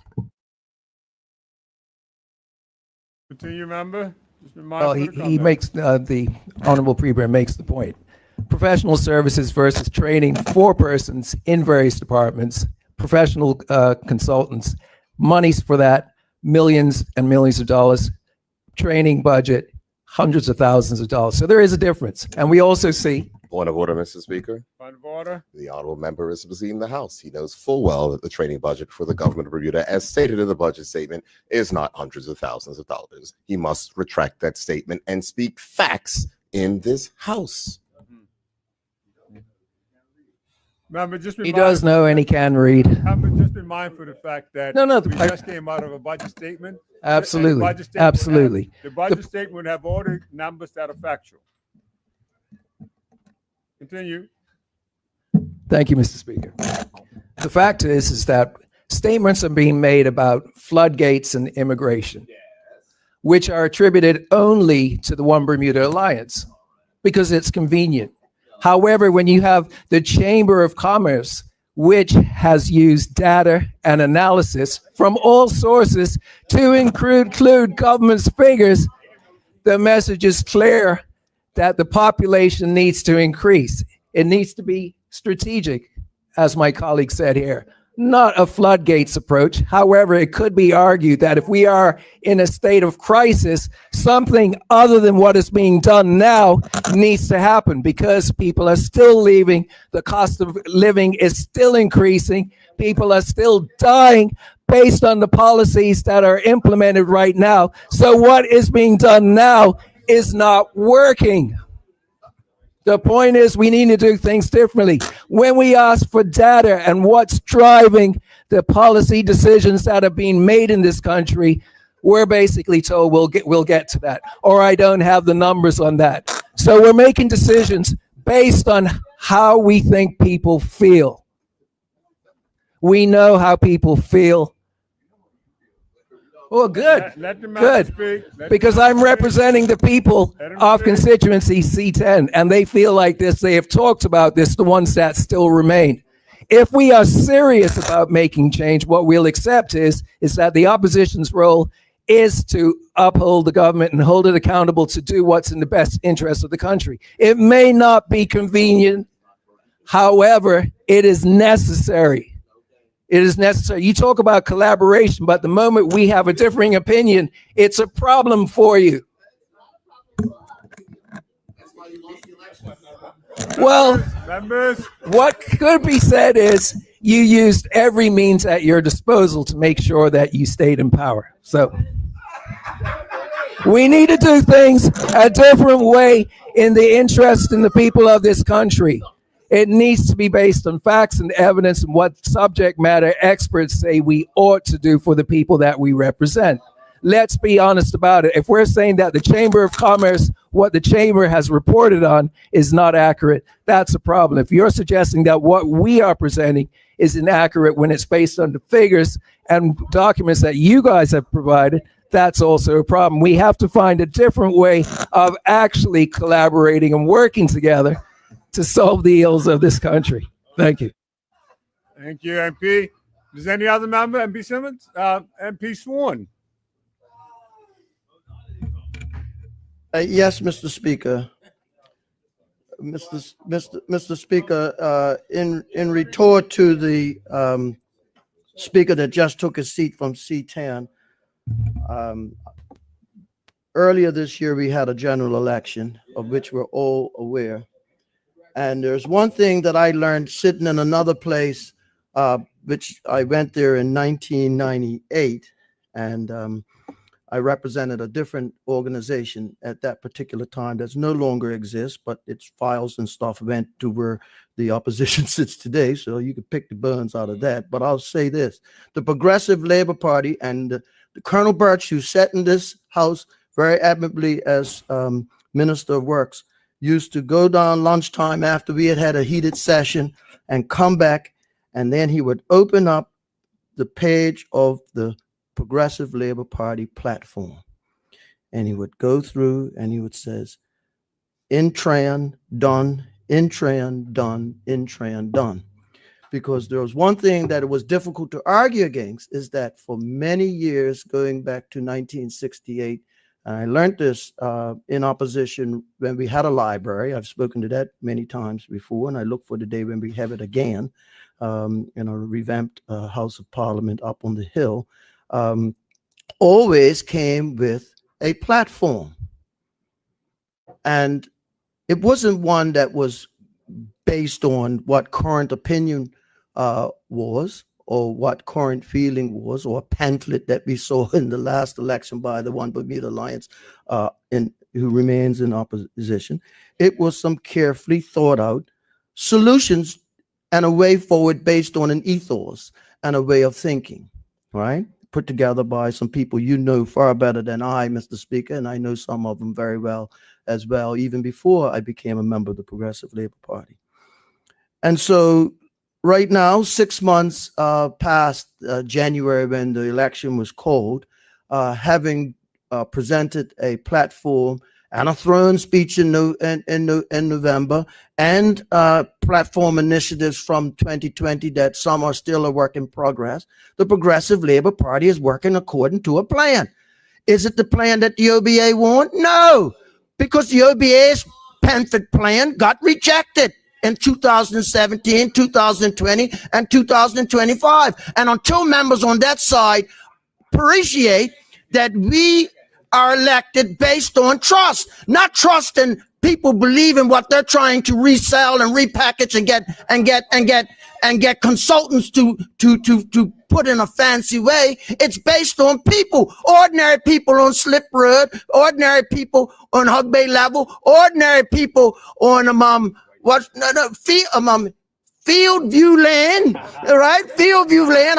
I didn't know there was a Field View land. I said to a member from Pembroke, I says, where's Field View land? He says, you're walking in my constituency. I said, where's the view of the field? He said, that's because you're not a porn dog. But I can tell him what your field is, and I can tell him where the field is that cricket's going to be won this year by St. George's Cricket Club is on Wellington Oval. But I'm here to say is that but I want to give kudos to the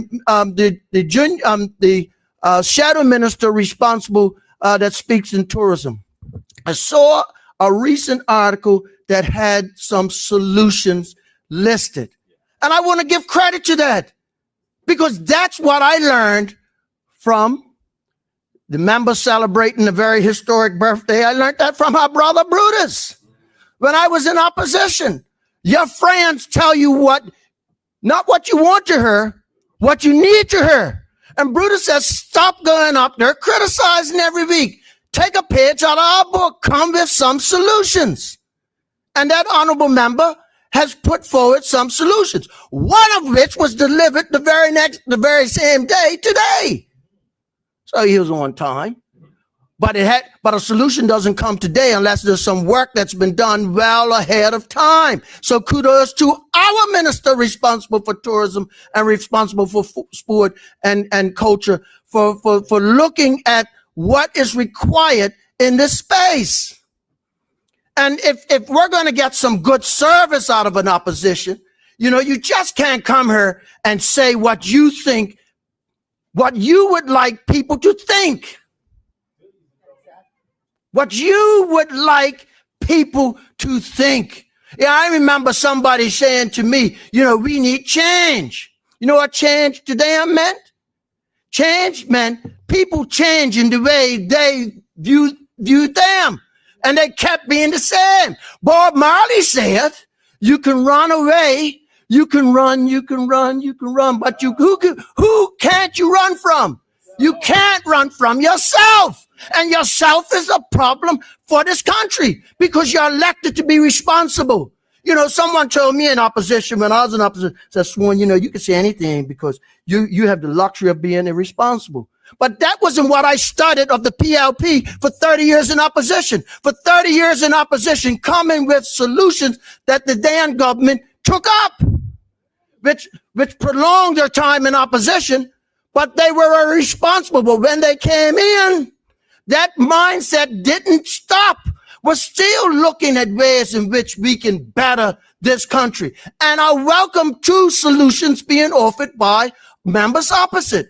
So I'll encourage others to take the vein of Member Richard, who came with Robinson. Sorry, apologize. There's nothing worse in my profession than getting somebody's name wrong. I didn't do it intentionally. I did it by mistake.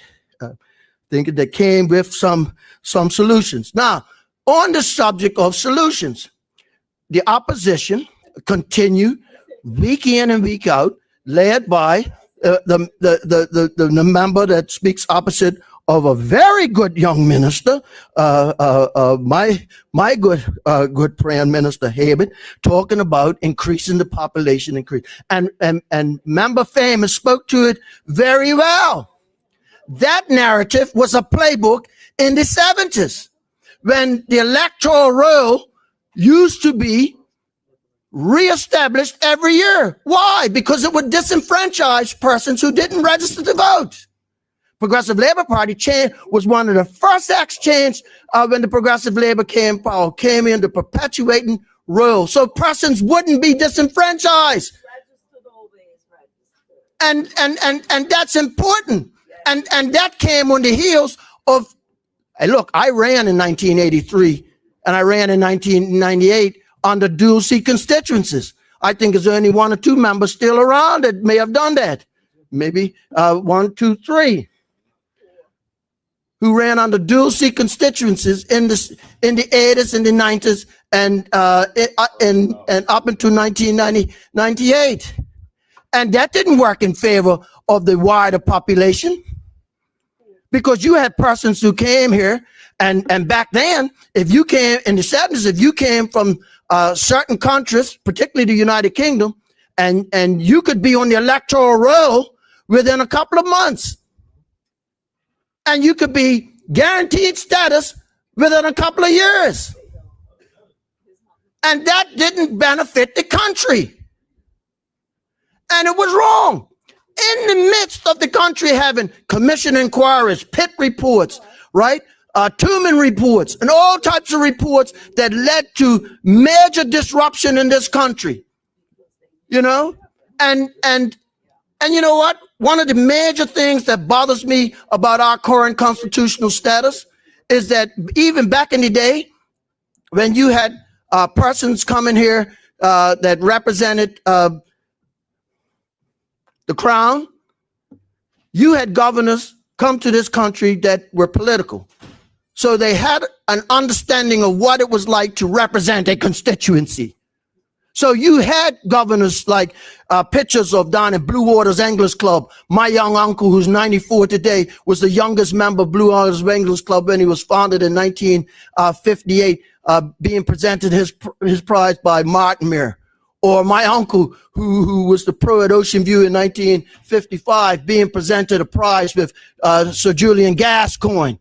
Because they had a social conscience and recognized that was a social climate that was necessary to be mindful of and participated in bringing communities together. Today we have and no disrespect to anybody that works for the Foreign and Commonwealth Office, we have career diplomats serving us there. So the politics of what exists in this country is lost on them.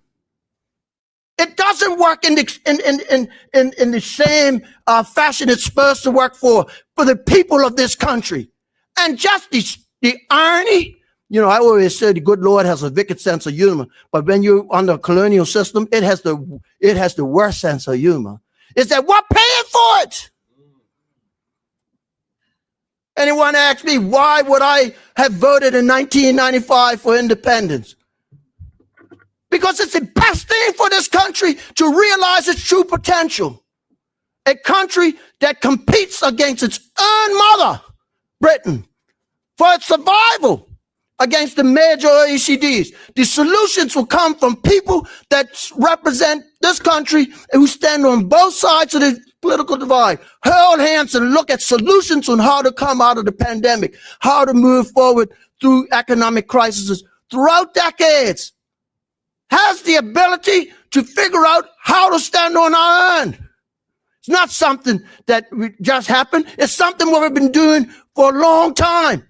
But it benefits persons who have it all, who don't want to surrender it. I was trained in a profession that hallmark is fairness. And this system remains unfair. We didn't create it. And it benefits those who turn a blind eye. My final few minutes, I want to go here again. I can't help it. You know, in 1993, Mr. Speaker, you were in the House at that particular time. I think the Honorable Member Ferbert was in the House at that particular time as well. We had an exodus of the United States military forces. Sam Donaldson expose caused the U.S. bases that were looking to wind down around the world probably would have stayed in Bermuda had it not been for those guys being caught on the Gulf Course, probably some at Talcas Point, some at Castle Harbor, and many of the working class military in St. George's. The military provided housing in the eastern parishes and in the western parishes, because there was U.S. presence up there too. Canadian presence up there as well. Provided housing. It provided economic activity because they didn't all live on the base. And it was transient. So people were coming in and out. No one gets up and says, what was the economic impact on that presence in this country? Canadian bases up in Dockyard. Malabar up in Dockyard. 2 U.S. bases in Southampton in my community and in St. George's, my adopted community. That exodus. And persons are coming here wanting to replace that dearth with what this country, and the Honorable Member Jamal Simmons, that speech needs to be played and played again. One there. You can't go back there. No, we cannot go back there. We must go forward. You know, we had over 12,000 beds. Today, we're probably around 3,500 beds or thereabouts, right?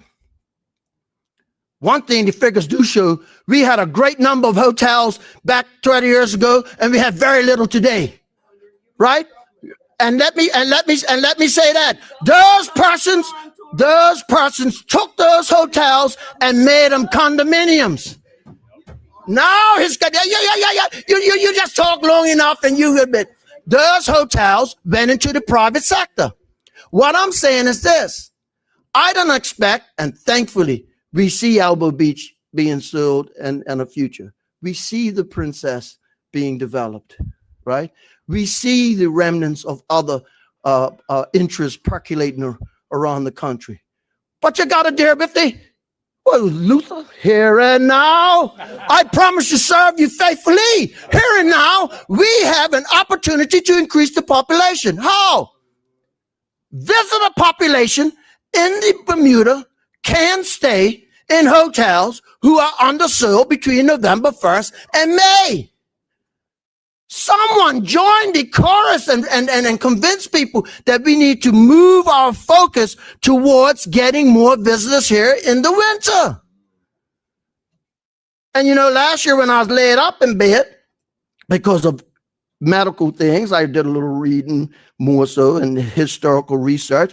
In 1890s and so forth, Bermuda was well established as a tourism destination with persons sailing here, sailing, not flying, and staying in St. George's, the SS Victoria and the like, and St. Georgians like Louis Raphael Keat Corbin taking his first travel out of Bermuda in 1921 to go teach golf up in the United States and the like. But you know, between 1922 and 1931, Bermuda had 7 golf courses built. In the 1890s, you had President Woodrow Wilson, future President Woodrow Wilson. You had Samuel Clemens.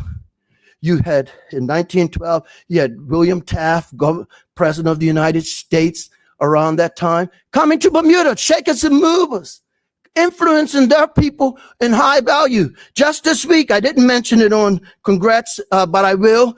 Pan Am flying in here. I declare my interest. The principals of Pan Am in Bermuda, Bermuda Properties sponsored me in Europe.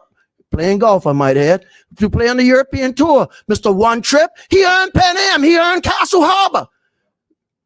When the Pan Am flight used to fly out of Bermuda at 7 o'clock, you think he took all types of red tape to figure it out? The congressman from Scranton, Pennsylvania that was on the board, that was his responsibility maybe to make a call or two to people in high places, to make some things happen for the betterment of the country and maybe for the private individual interest. So I've had some appreciation for what the private sector brings to the equation. And I'm not wedded to the fact, you know, Mr. Speaker, that, let me just take a little drink of water. Yeah. I'm going to close with my few minutes with this.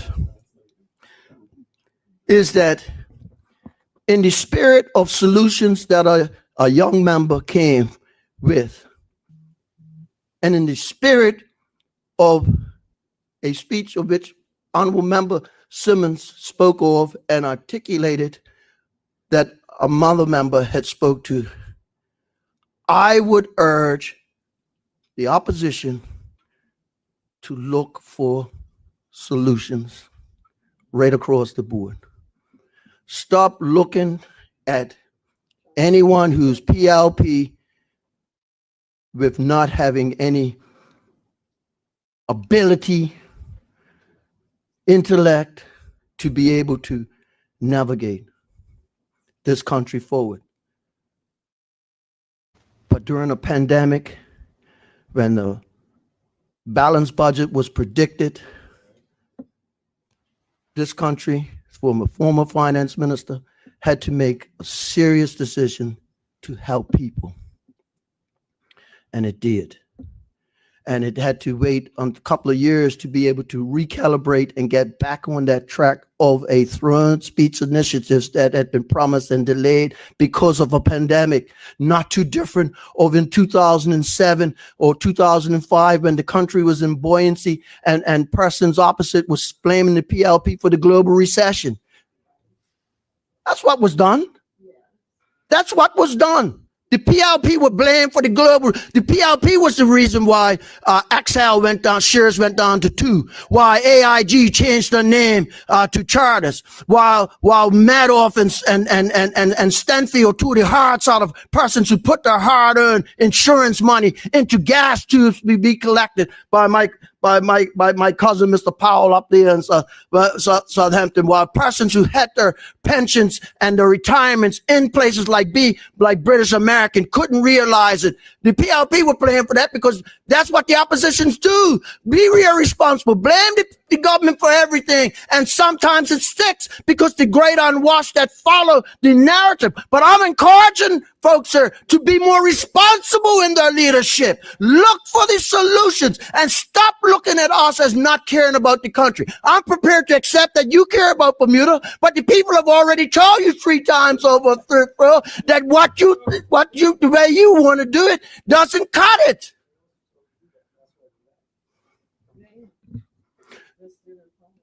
I will deal with that comment on another day when it's appropriate.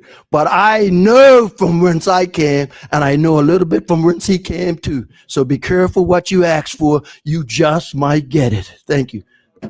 Thank you, MP. Does any MP Ben, opposition deputy leader? You have your 20 minutes. Thank you, Mr. Speaker. Mr. Speaker, I think today MP Famous opened a door to some dialogue that I think is actually important for this House and for the country to have. We have a population crisis. Aging population. Everybody here is agreed because we've said it multiple ways. The statistics have showed us aging population, low birth rate, emigration, all of these factors, which Bermuda is not the only country in the world that is dealing with these factors. And multiple countries in the world are trying to find ways to solve this problem. So, Mr. Speaker, when the word status is brought up, which automatically is then used in a way that only has negative connotation. But I'm going to ask if there are any members in here who do not have family members that got to Bermuda as non-Bermudians and received status so that they could be here today. We also know that we have people that are gold medal winners for this country, status Bermudians. We have heroes that came here from other countries. So we cannot paint the brush that status only leads to a certain group of people. But this is the part that you actually have to look at. 20 years of being in a country. Right now, we have an economy that is being held together by international business. Everything we do seems to be about making sure that that group has what they need so that they can support everything else in our community. That's where the reports are coming from. Our ratings are coming from the influx of finances that are coming from that industry. We used to be majority tourism. We've moved to almost full support coming from international business. But Mr. Speaker, the majority of those people and their finances come from somewhere else. And we are moving into a CIT, which will mean we will be even more connected to how their resources take care of our country. And there are multiple countries that want to have those same people move to their shores. And they will incentivize them to get them to move to their shores. So when you hear us say, it's not floodgates, I'll unpack that for you because I sat on the Immigration Reform Committee in 2017 and 2018 when we discussed the different ways of how we could move things forward. And when we looked at the statistics, there was no floodgates. The number was not so big as the boogeyman message that everybody would like to think was the issue. It's not it. Because thousands of people actually left when the 6-year rule came in place.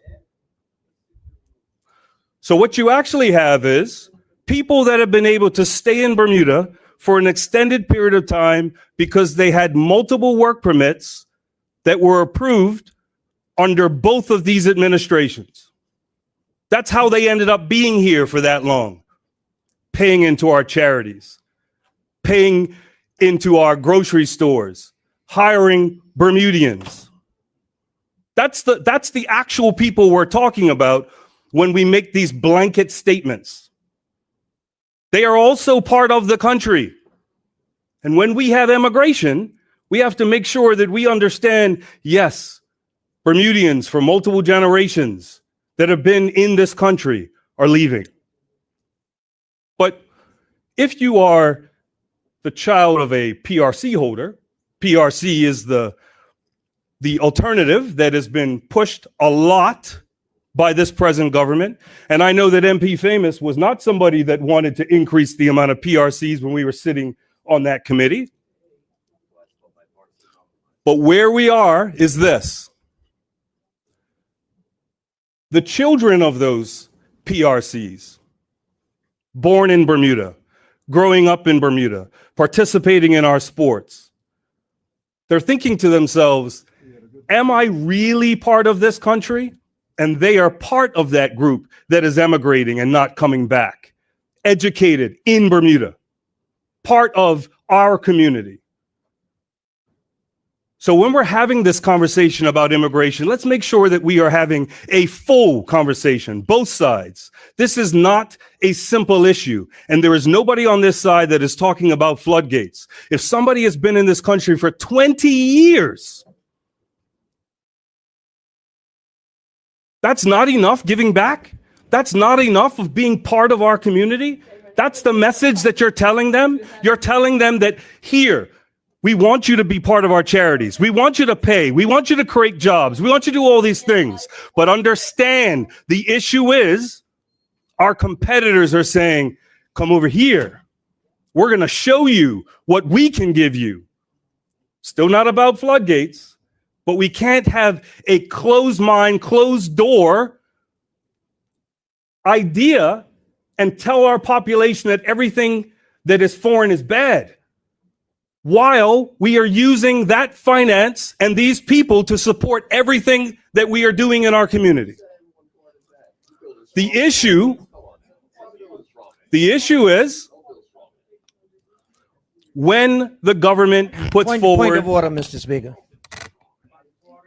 The honorable members misleading this House and the people of the country. We have never said that foreign people in this country are bad. Never. That needs to be withdrawn. Okay. Just be more mindful of how you present that piece. Yes, Mr. Speaker. But Mr. Speaker, we have people that are coming into this country presently. We have a major project that's happening where there are multiple foreign workers that are coming in to be part of that project. That's the reality. And the argument that comes out, right, because we are not being open and honest about the fact that we are going to need these workers in order for us to move forward, there are people here that are not speaking English. Let him speak But to the chair, ma'am. issue Let him is, speak to the chair. Mr. Speaker, when you are talking about just letting in anybody that's been here for 3 or 4 years, as the way past speakers have talked about this issue, that's not what anybody has been referring to. It is targeted. So the solution piece, you have to at least be honest that having that open opportunity needs to be part of the discussion. Well, we've had multiple speakers make it seem like this is specifically a race issue, that it only Point of multiples. Mr. Speaker, the honorable member is misleading the House, whether deliberately or intentionally, I don't know, but at no time have we talked about race at this time. Not a The point was around the number of people coming in. I didn't think it was tied to a race. So, Mr. Speaker, when we start throwing terms around gentrification and listen, the issue is this: race is always connected with this. Historically, this has always been an issue. So if you don't get up and actually clarify what it is you're referring to when you tie the history to the present, this is where this problem comes. So it's about actually having the conversation openly. Point of order, Mr. Speaker. Point of order, Mr. Speaker. The honorable member is misleading the House because I cannot understand how he's gotten up here built a straw man saying we're saying things, asking for clarification from the government, when the point is that the One Bermuda Alliance has now nailed its colors to the mast, with one of its shadow ministers coming out again in support of granting status to PRC holders, which is something that they have repeatedly denied during successive election campaigns. And you cannot be asking us to clarify our position. Our position is clear. Clarify yours. I'll make it clear. I'll make it clear because I'm pretty sure I said it a couple of times. If you've allowed people to stay in the country and give them work permits so that they're here for 20 years, and now you've allowed them to PRCs, because just understand they're already purchasing property. All those pieces are already happening. Their children are now being able to work here because they're going out and getting their belongership. So all those pieces are already there.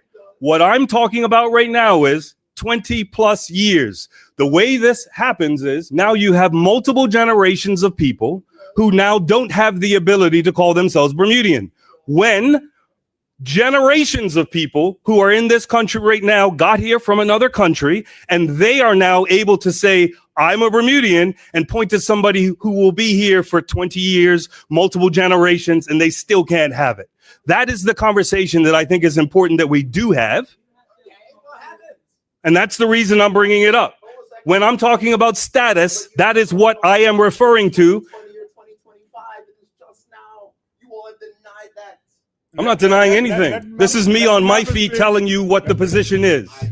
This is the position that I gave when I was in that committee. So unless you didn't read the minutes, you would know.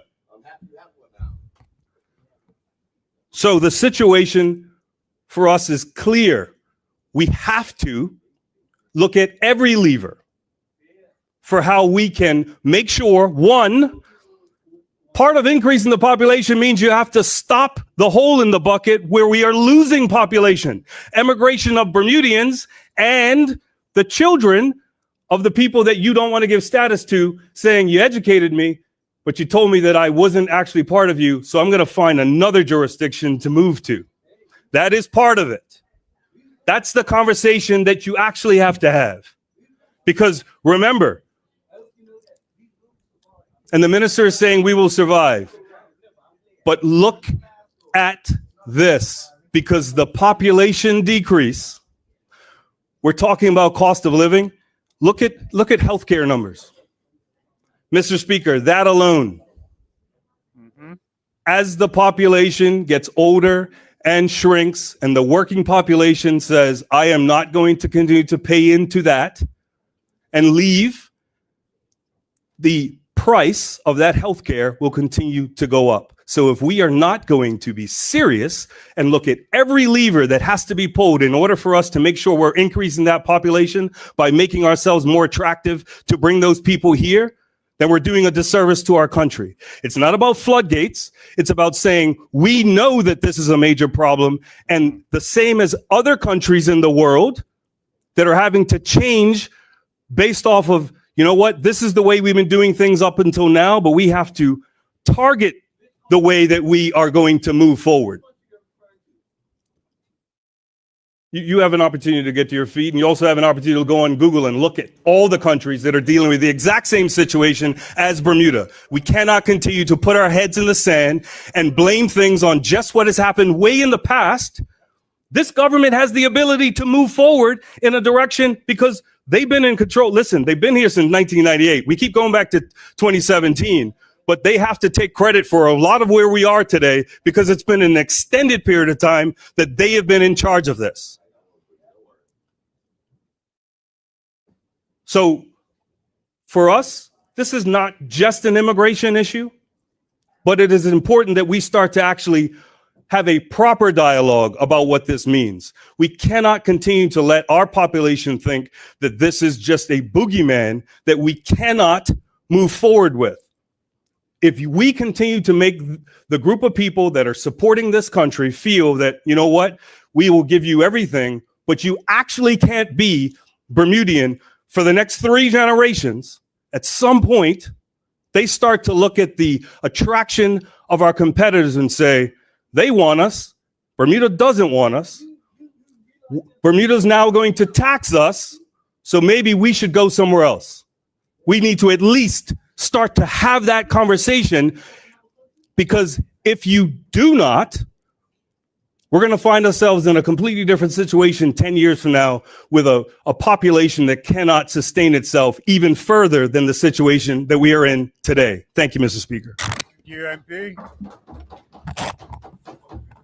Premier, feel like you're 20 minutes on the clock? Absolutely, Mr. Speaker. Absolutely, Mr. Speaker. Mr. Speaker, I will promise you that I will not take 20 minutes. But let me say this. I'm happy that the deputy leader of the opposition has finally nailed the One Bermuda Alliance's colors to the mast. And I say that because, Mr. Speaker, in 2017, after their disastrous attempt at immigration reform, after rebuffing multiple attempts from the Progressive Labor Party to have a bipartisan process, they removed the shadow minister who raised this particular issue when he was a minister, moved him away, put someone else in charge and say, we've changed, we're not doing that anymore. 2017, never a mention in their platforms about pathways to status, a policy of which they promoted. In 2020, could not even find a mention of status in any of the particular documents which they raised. And in 2025, in their platforms and their pamphlets, whatever they put out, never a mention of status grants to PRC holders. Not one. Not one.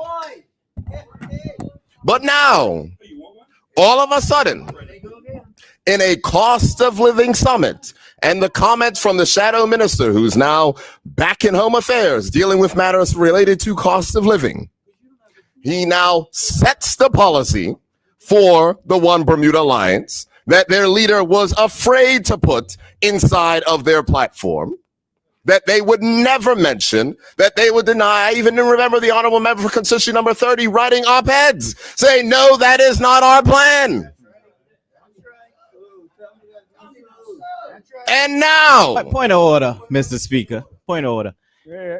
The One Bermuda Alliance has always the point of order is that the honorable premier is misleading the House so that the ministers can hear very clearly. He is misleading the House. I have not written op-eds of any sort. I have always said that the One Bermuda Alliance has stood on comprehensive immigration reform. That is the quote.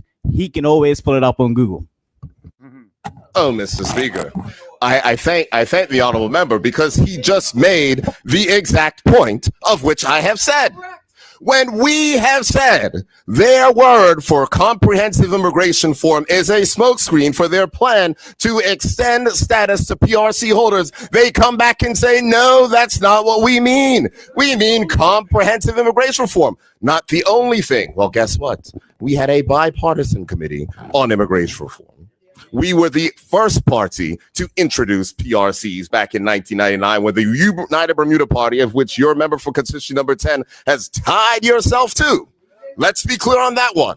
Number one. Number two. Point of order, he's misleading the House. The honorable member is misleading the House. The point I was making is that it was not the PLP government and it was not us, and things were prospering under a former administration. That was the point I was making. Mr. Speaker, can I continue? Yep. Mr. Speaker, let me go on because this will be a little bit fun. So, Mr. Speaker, we then now here today that, as I said, they have finally now nailed their colors to the mast. But the honorable deputy leader of the opposition just got up and said that we need to have a proper conversation and honest dialogue on this issue. Mr. Speaker, I put it to you. How on earth can you have a proper conversation and dialogue if you refuse to actually state what your position is? The first time this position has been a part of any statement from any member of the front bench of the One Bermuda Alliance is today, 2025. It has taken you 8 years to come back to the position of which we know that you have always held. So thank you for saying, thank you, thank you, thank you. I just want to make sure that this is clear, because you cannot have an honest conversation if you are afraid, unable, and will not have the courage of your convictions to state your position. So now, Mr. Speaker, it is important that the One Bermuda Alliance has now stated their position. So I'm now happy that they have decided. Now, I think it is now great that they have decided to be honest about their position. Now, here's what I'll say, Mr. Speaker, because I think that it is particularly important. And this, Mr. Speaker, is the comment of which I will make. The Honorable Shadow Minister from constituency number 20, the learned member, Michael Fay, in his discussion in the second arm of the combined opposition, the Royal Gazette, has decided to make this around matters related to population. And his view is that the granting of status to persons with PRC will increase the population of the country. That is his argument. Mr. Speaker, with your permission, I'd like to read in from the record a statement that I gave in this honorable house in 2016. Okay. And I quote, "The One Bermuda Alliance has proposed pathways to status. It is important that when we discuss this program, we remember that we are talking about individuals that are already here on the island and in most cases working. What is not clear to Bermudians is how granting existing residents Bermuda status, PRC or Bermuda status, helps with the government's stated objective of increasing the size of Bermuda's working population. They are already part of the working population. Allowing them to stay indefinitely does not mean there are more people on the island. It just means that there is one less job or position that is free from work permit controls," end quote. So, Mr. Speaker, if the view is that granting status to PRC holders will increase the population of the country, I will only ask the One Bermuda Alliance to take their time to explain to the people of this country how. How? Oh, that's fine. You can go ahead, put out your position papers. Your MP has already said that you're going to review your policy on this and go ahead. So I'm happy that you have decided to come, clean, say what you're going to do, go right on ahead. But here's the thing, Mr. Speaker. Here's what I will give the opposition today. See, Mr. Speaker, this is a serious topic. But it seems as though if they're over here laughing, because policy has to make sense. Policy has to make sense. And see, here's the thing, Mr. Speaker. They now are all excited having their thing. Oh, Mr. Speaker, there's a whole lot of noise coming out here. Yeah, members, let's let Lourdes get to the end. Mr. Speaker, there's a whole lot of noise going on this side, or over there, Mr. Speaker. But there's two things. Number one, the One Bermuda Alliance's immigration policy was rejected by the voters of this country. Correct. If the One Bermuda Alliance wants the government to support their policies, then they need to become the government. Now, Mr. Speaker, when they say it is taking you 8 years, get on with it, it forgets the fact, Mr. Speaker, that in their 4 years in office, they were unable to make any progress on immigration reform after being invited to collaborate to advance it. But, Mr. Speaker, so let's be clear.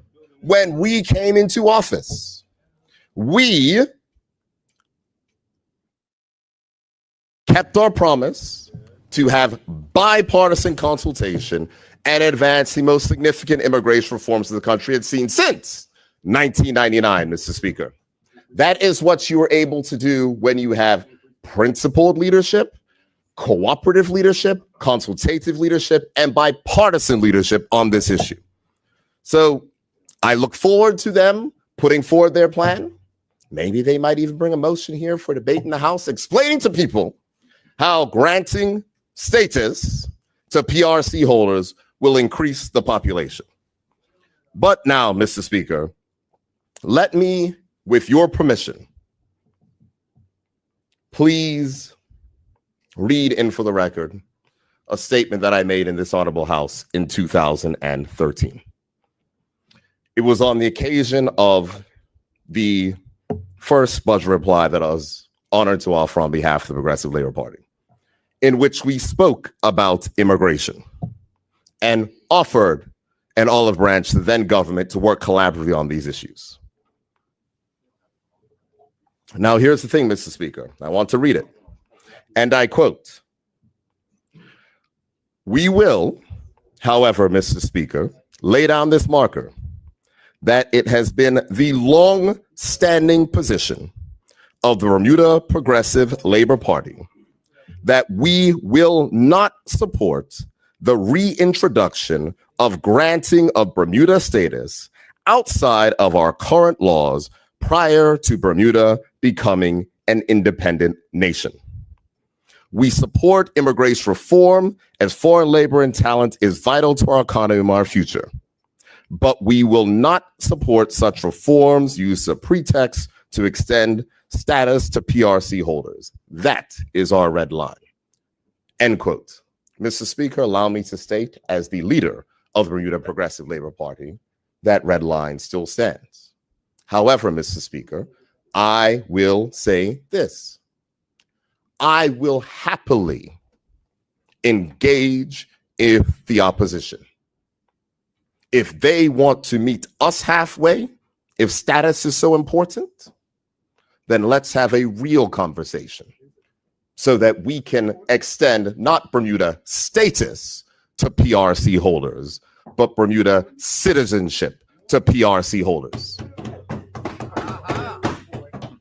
If you're really serious, I will make the time and place available to sit down so we can come here to this house and say, yes, we want to move forward in granting Bermudian citizenship, and I will happily grant and support the extension of Bermuda citizenship to any PRC holder upon this country becoming a nation, Mr. Speaker. So if we want to talk about, let's have a serious, real, and honest conversation, I will put that down right now. I go back to 2013, 12 years ago. If we want to be serious, let's have the conversation. All the persons. But that is the position of the Progressive Labor Party. And as long as I'm the leader of this party, that position will not change.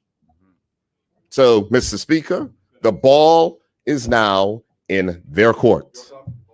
If they don't worry, we understand where we are. We're clear where we are. We're clear where we are. Hold on one second. He keeps on speaking.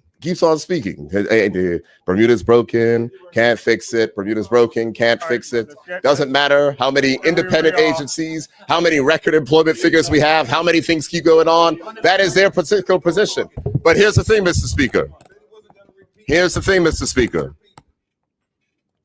I will say it one more time. The Bermuda government will happily confer Bermuda citizenship to PRC holders if the opposition wants to meet us to advance it to the space where we are not giving Bermuda status, but we are giving citizenship of a sovereign Bermuda. Thank you, Mr. Speaker. Thank you, Mr. Premier. Members, with those comments, the House now stands adjourned until July the 11th. Members, enjoy your time away, relax, and be safe, and think of your family and friends during this period. See you on July 11th. House now stands adjourned.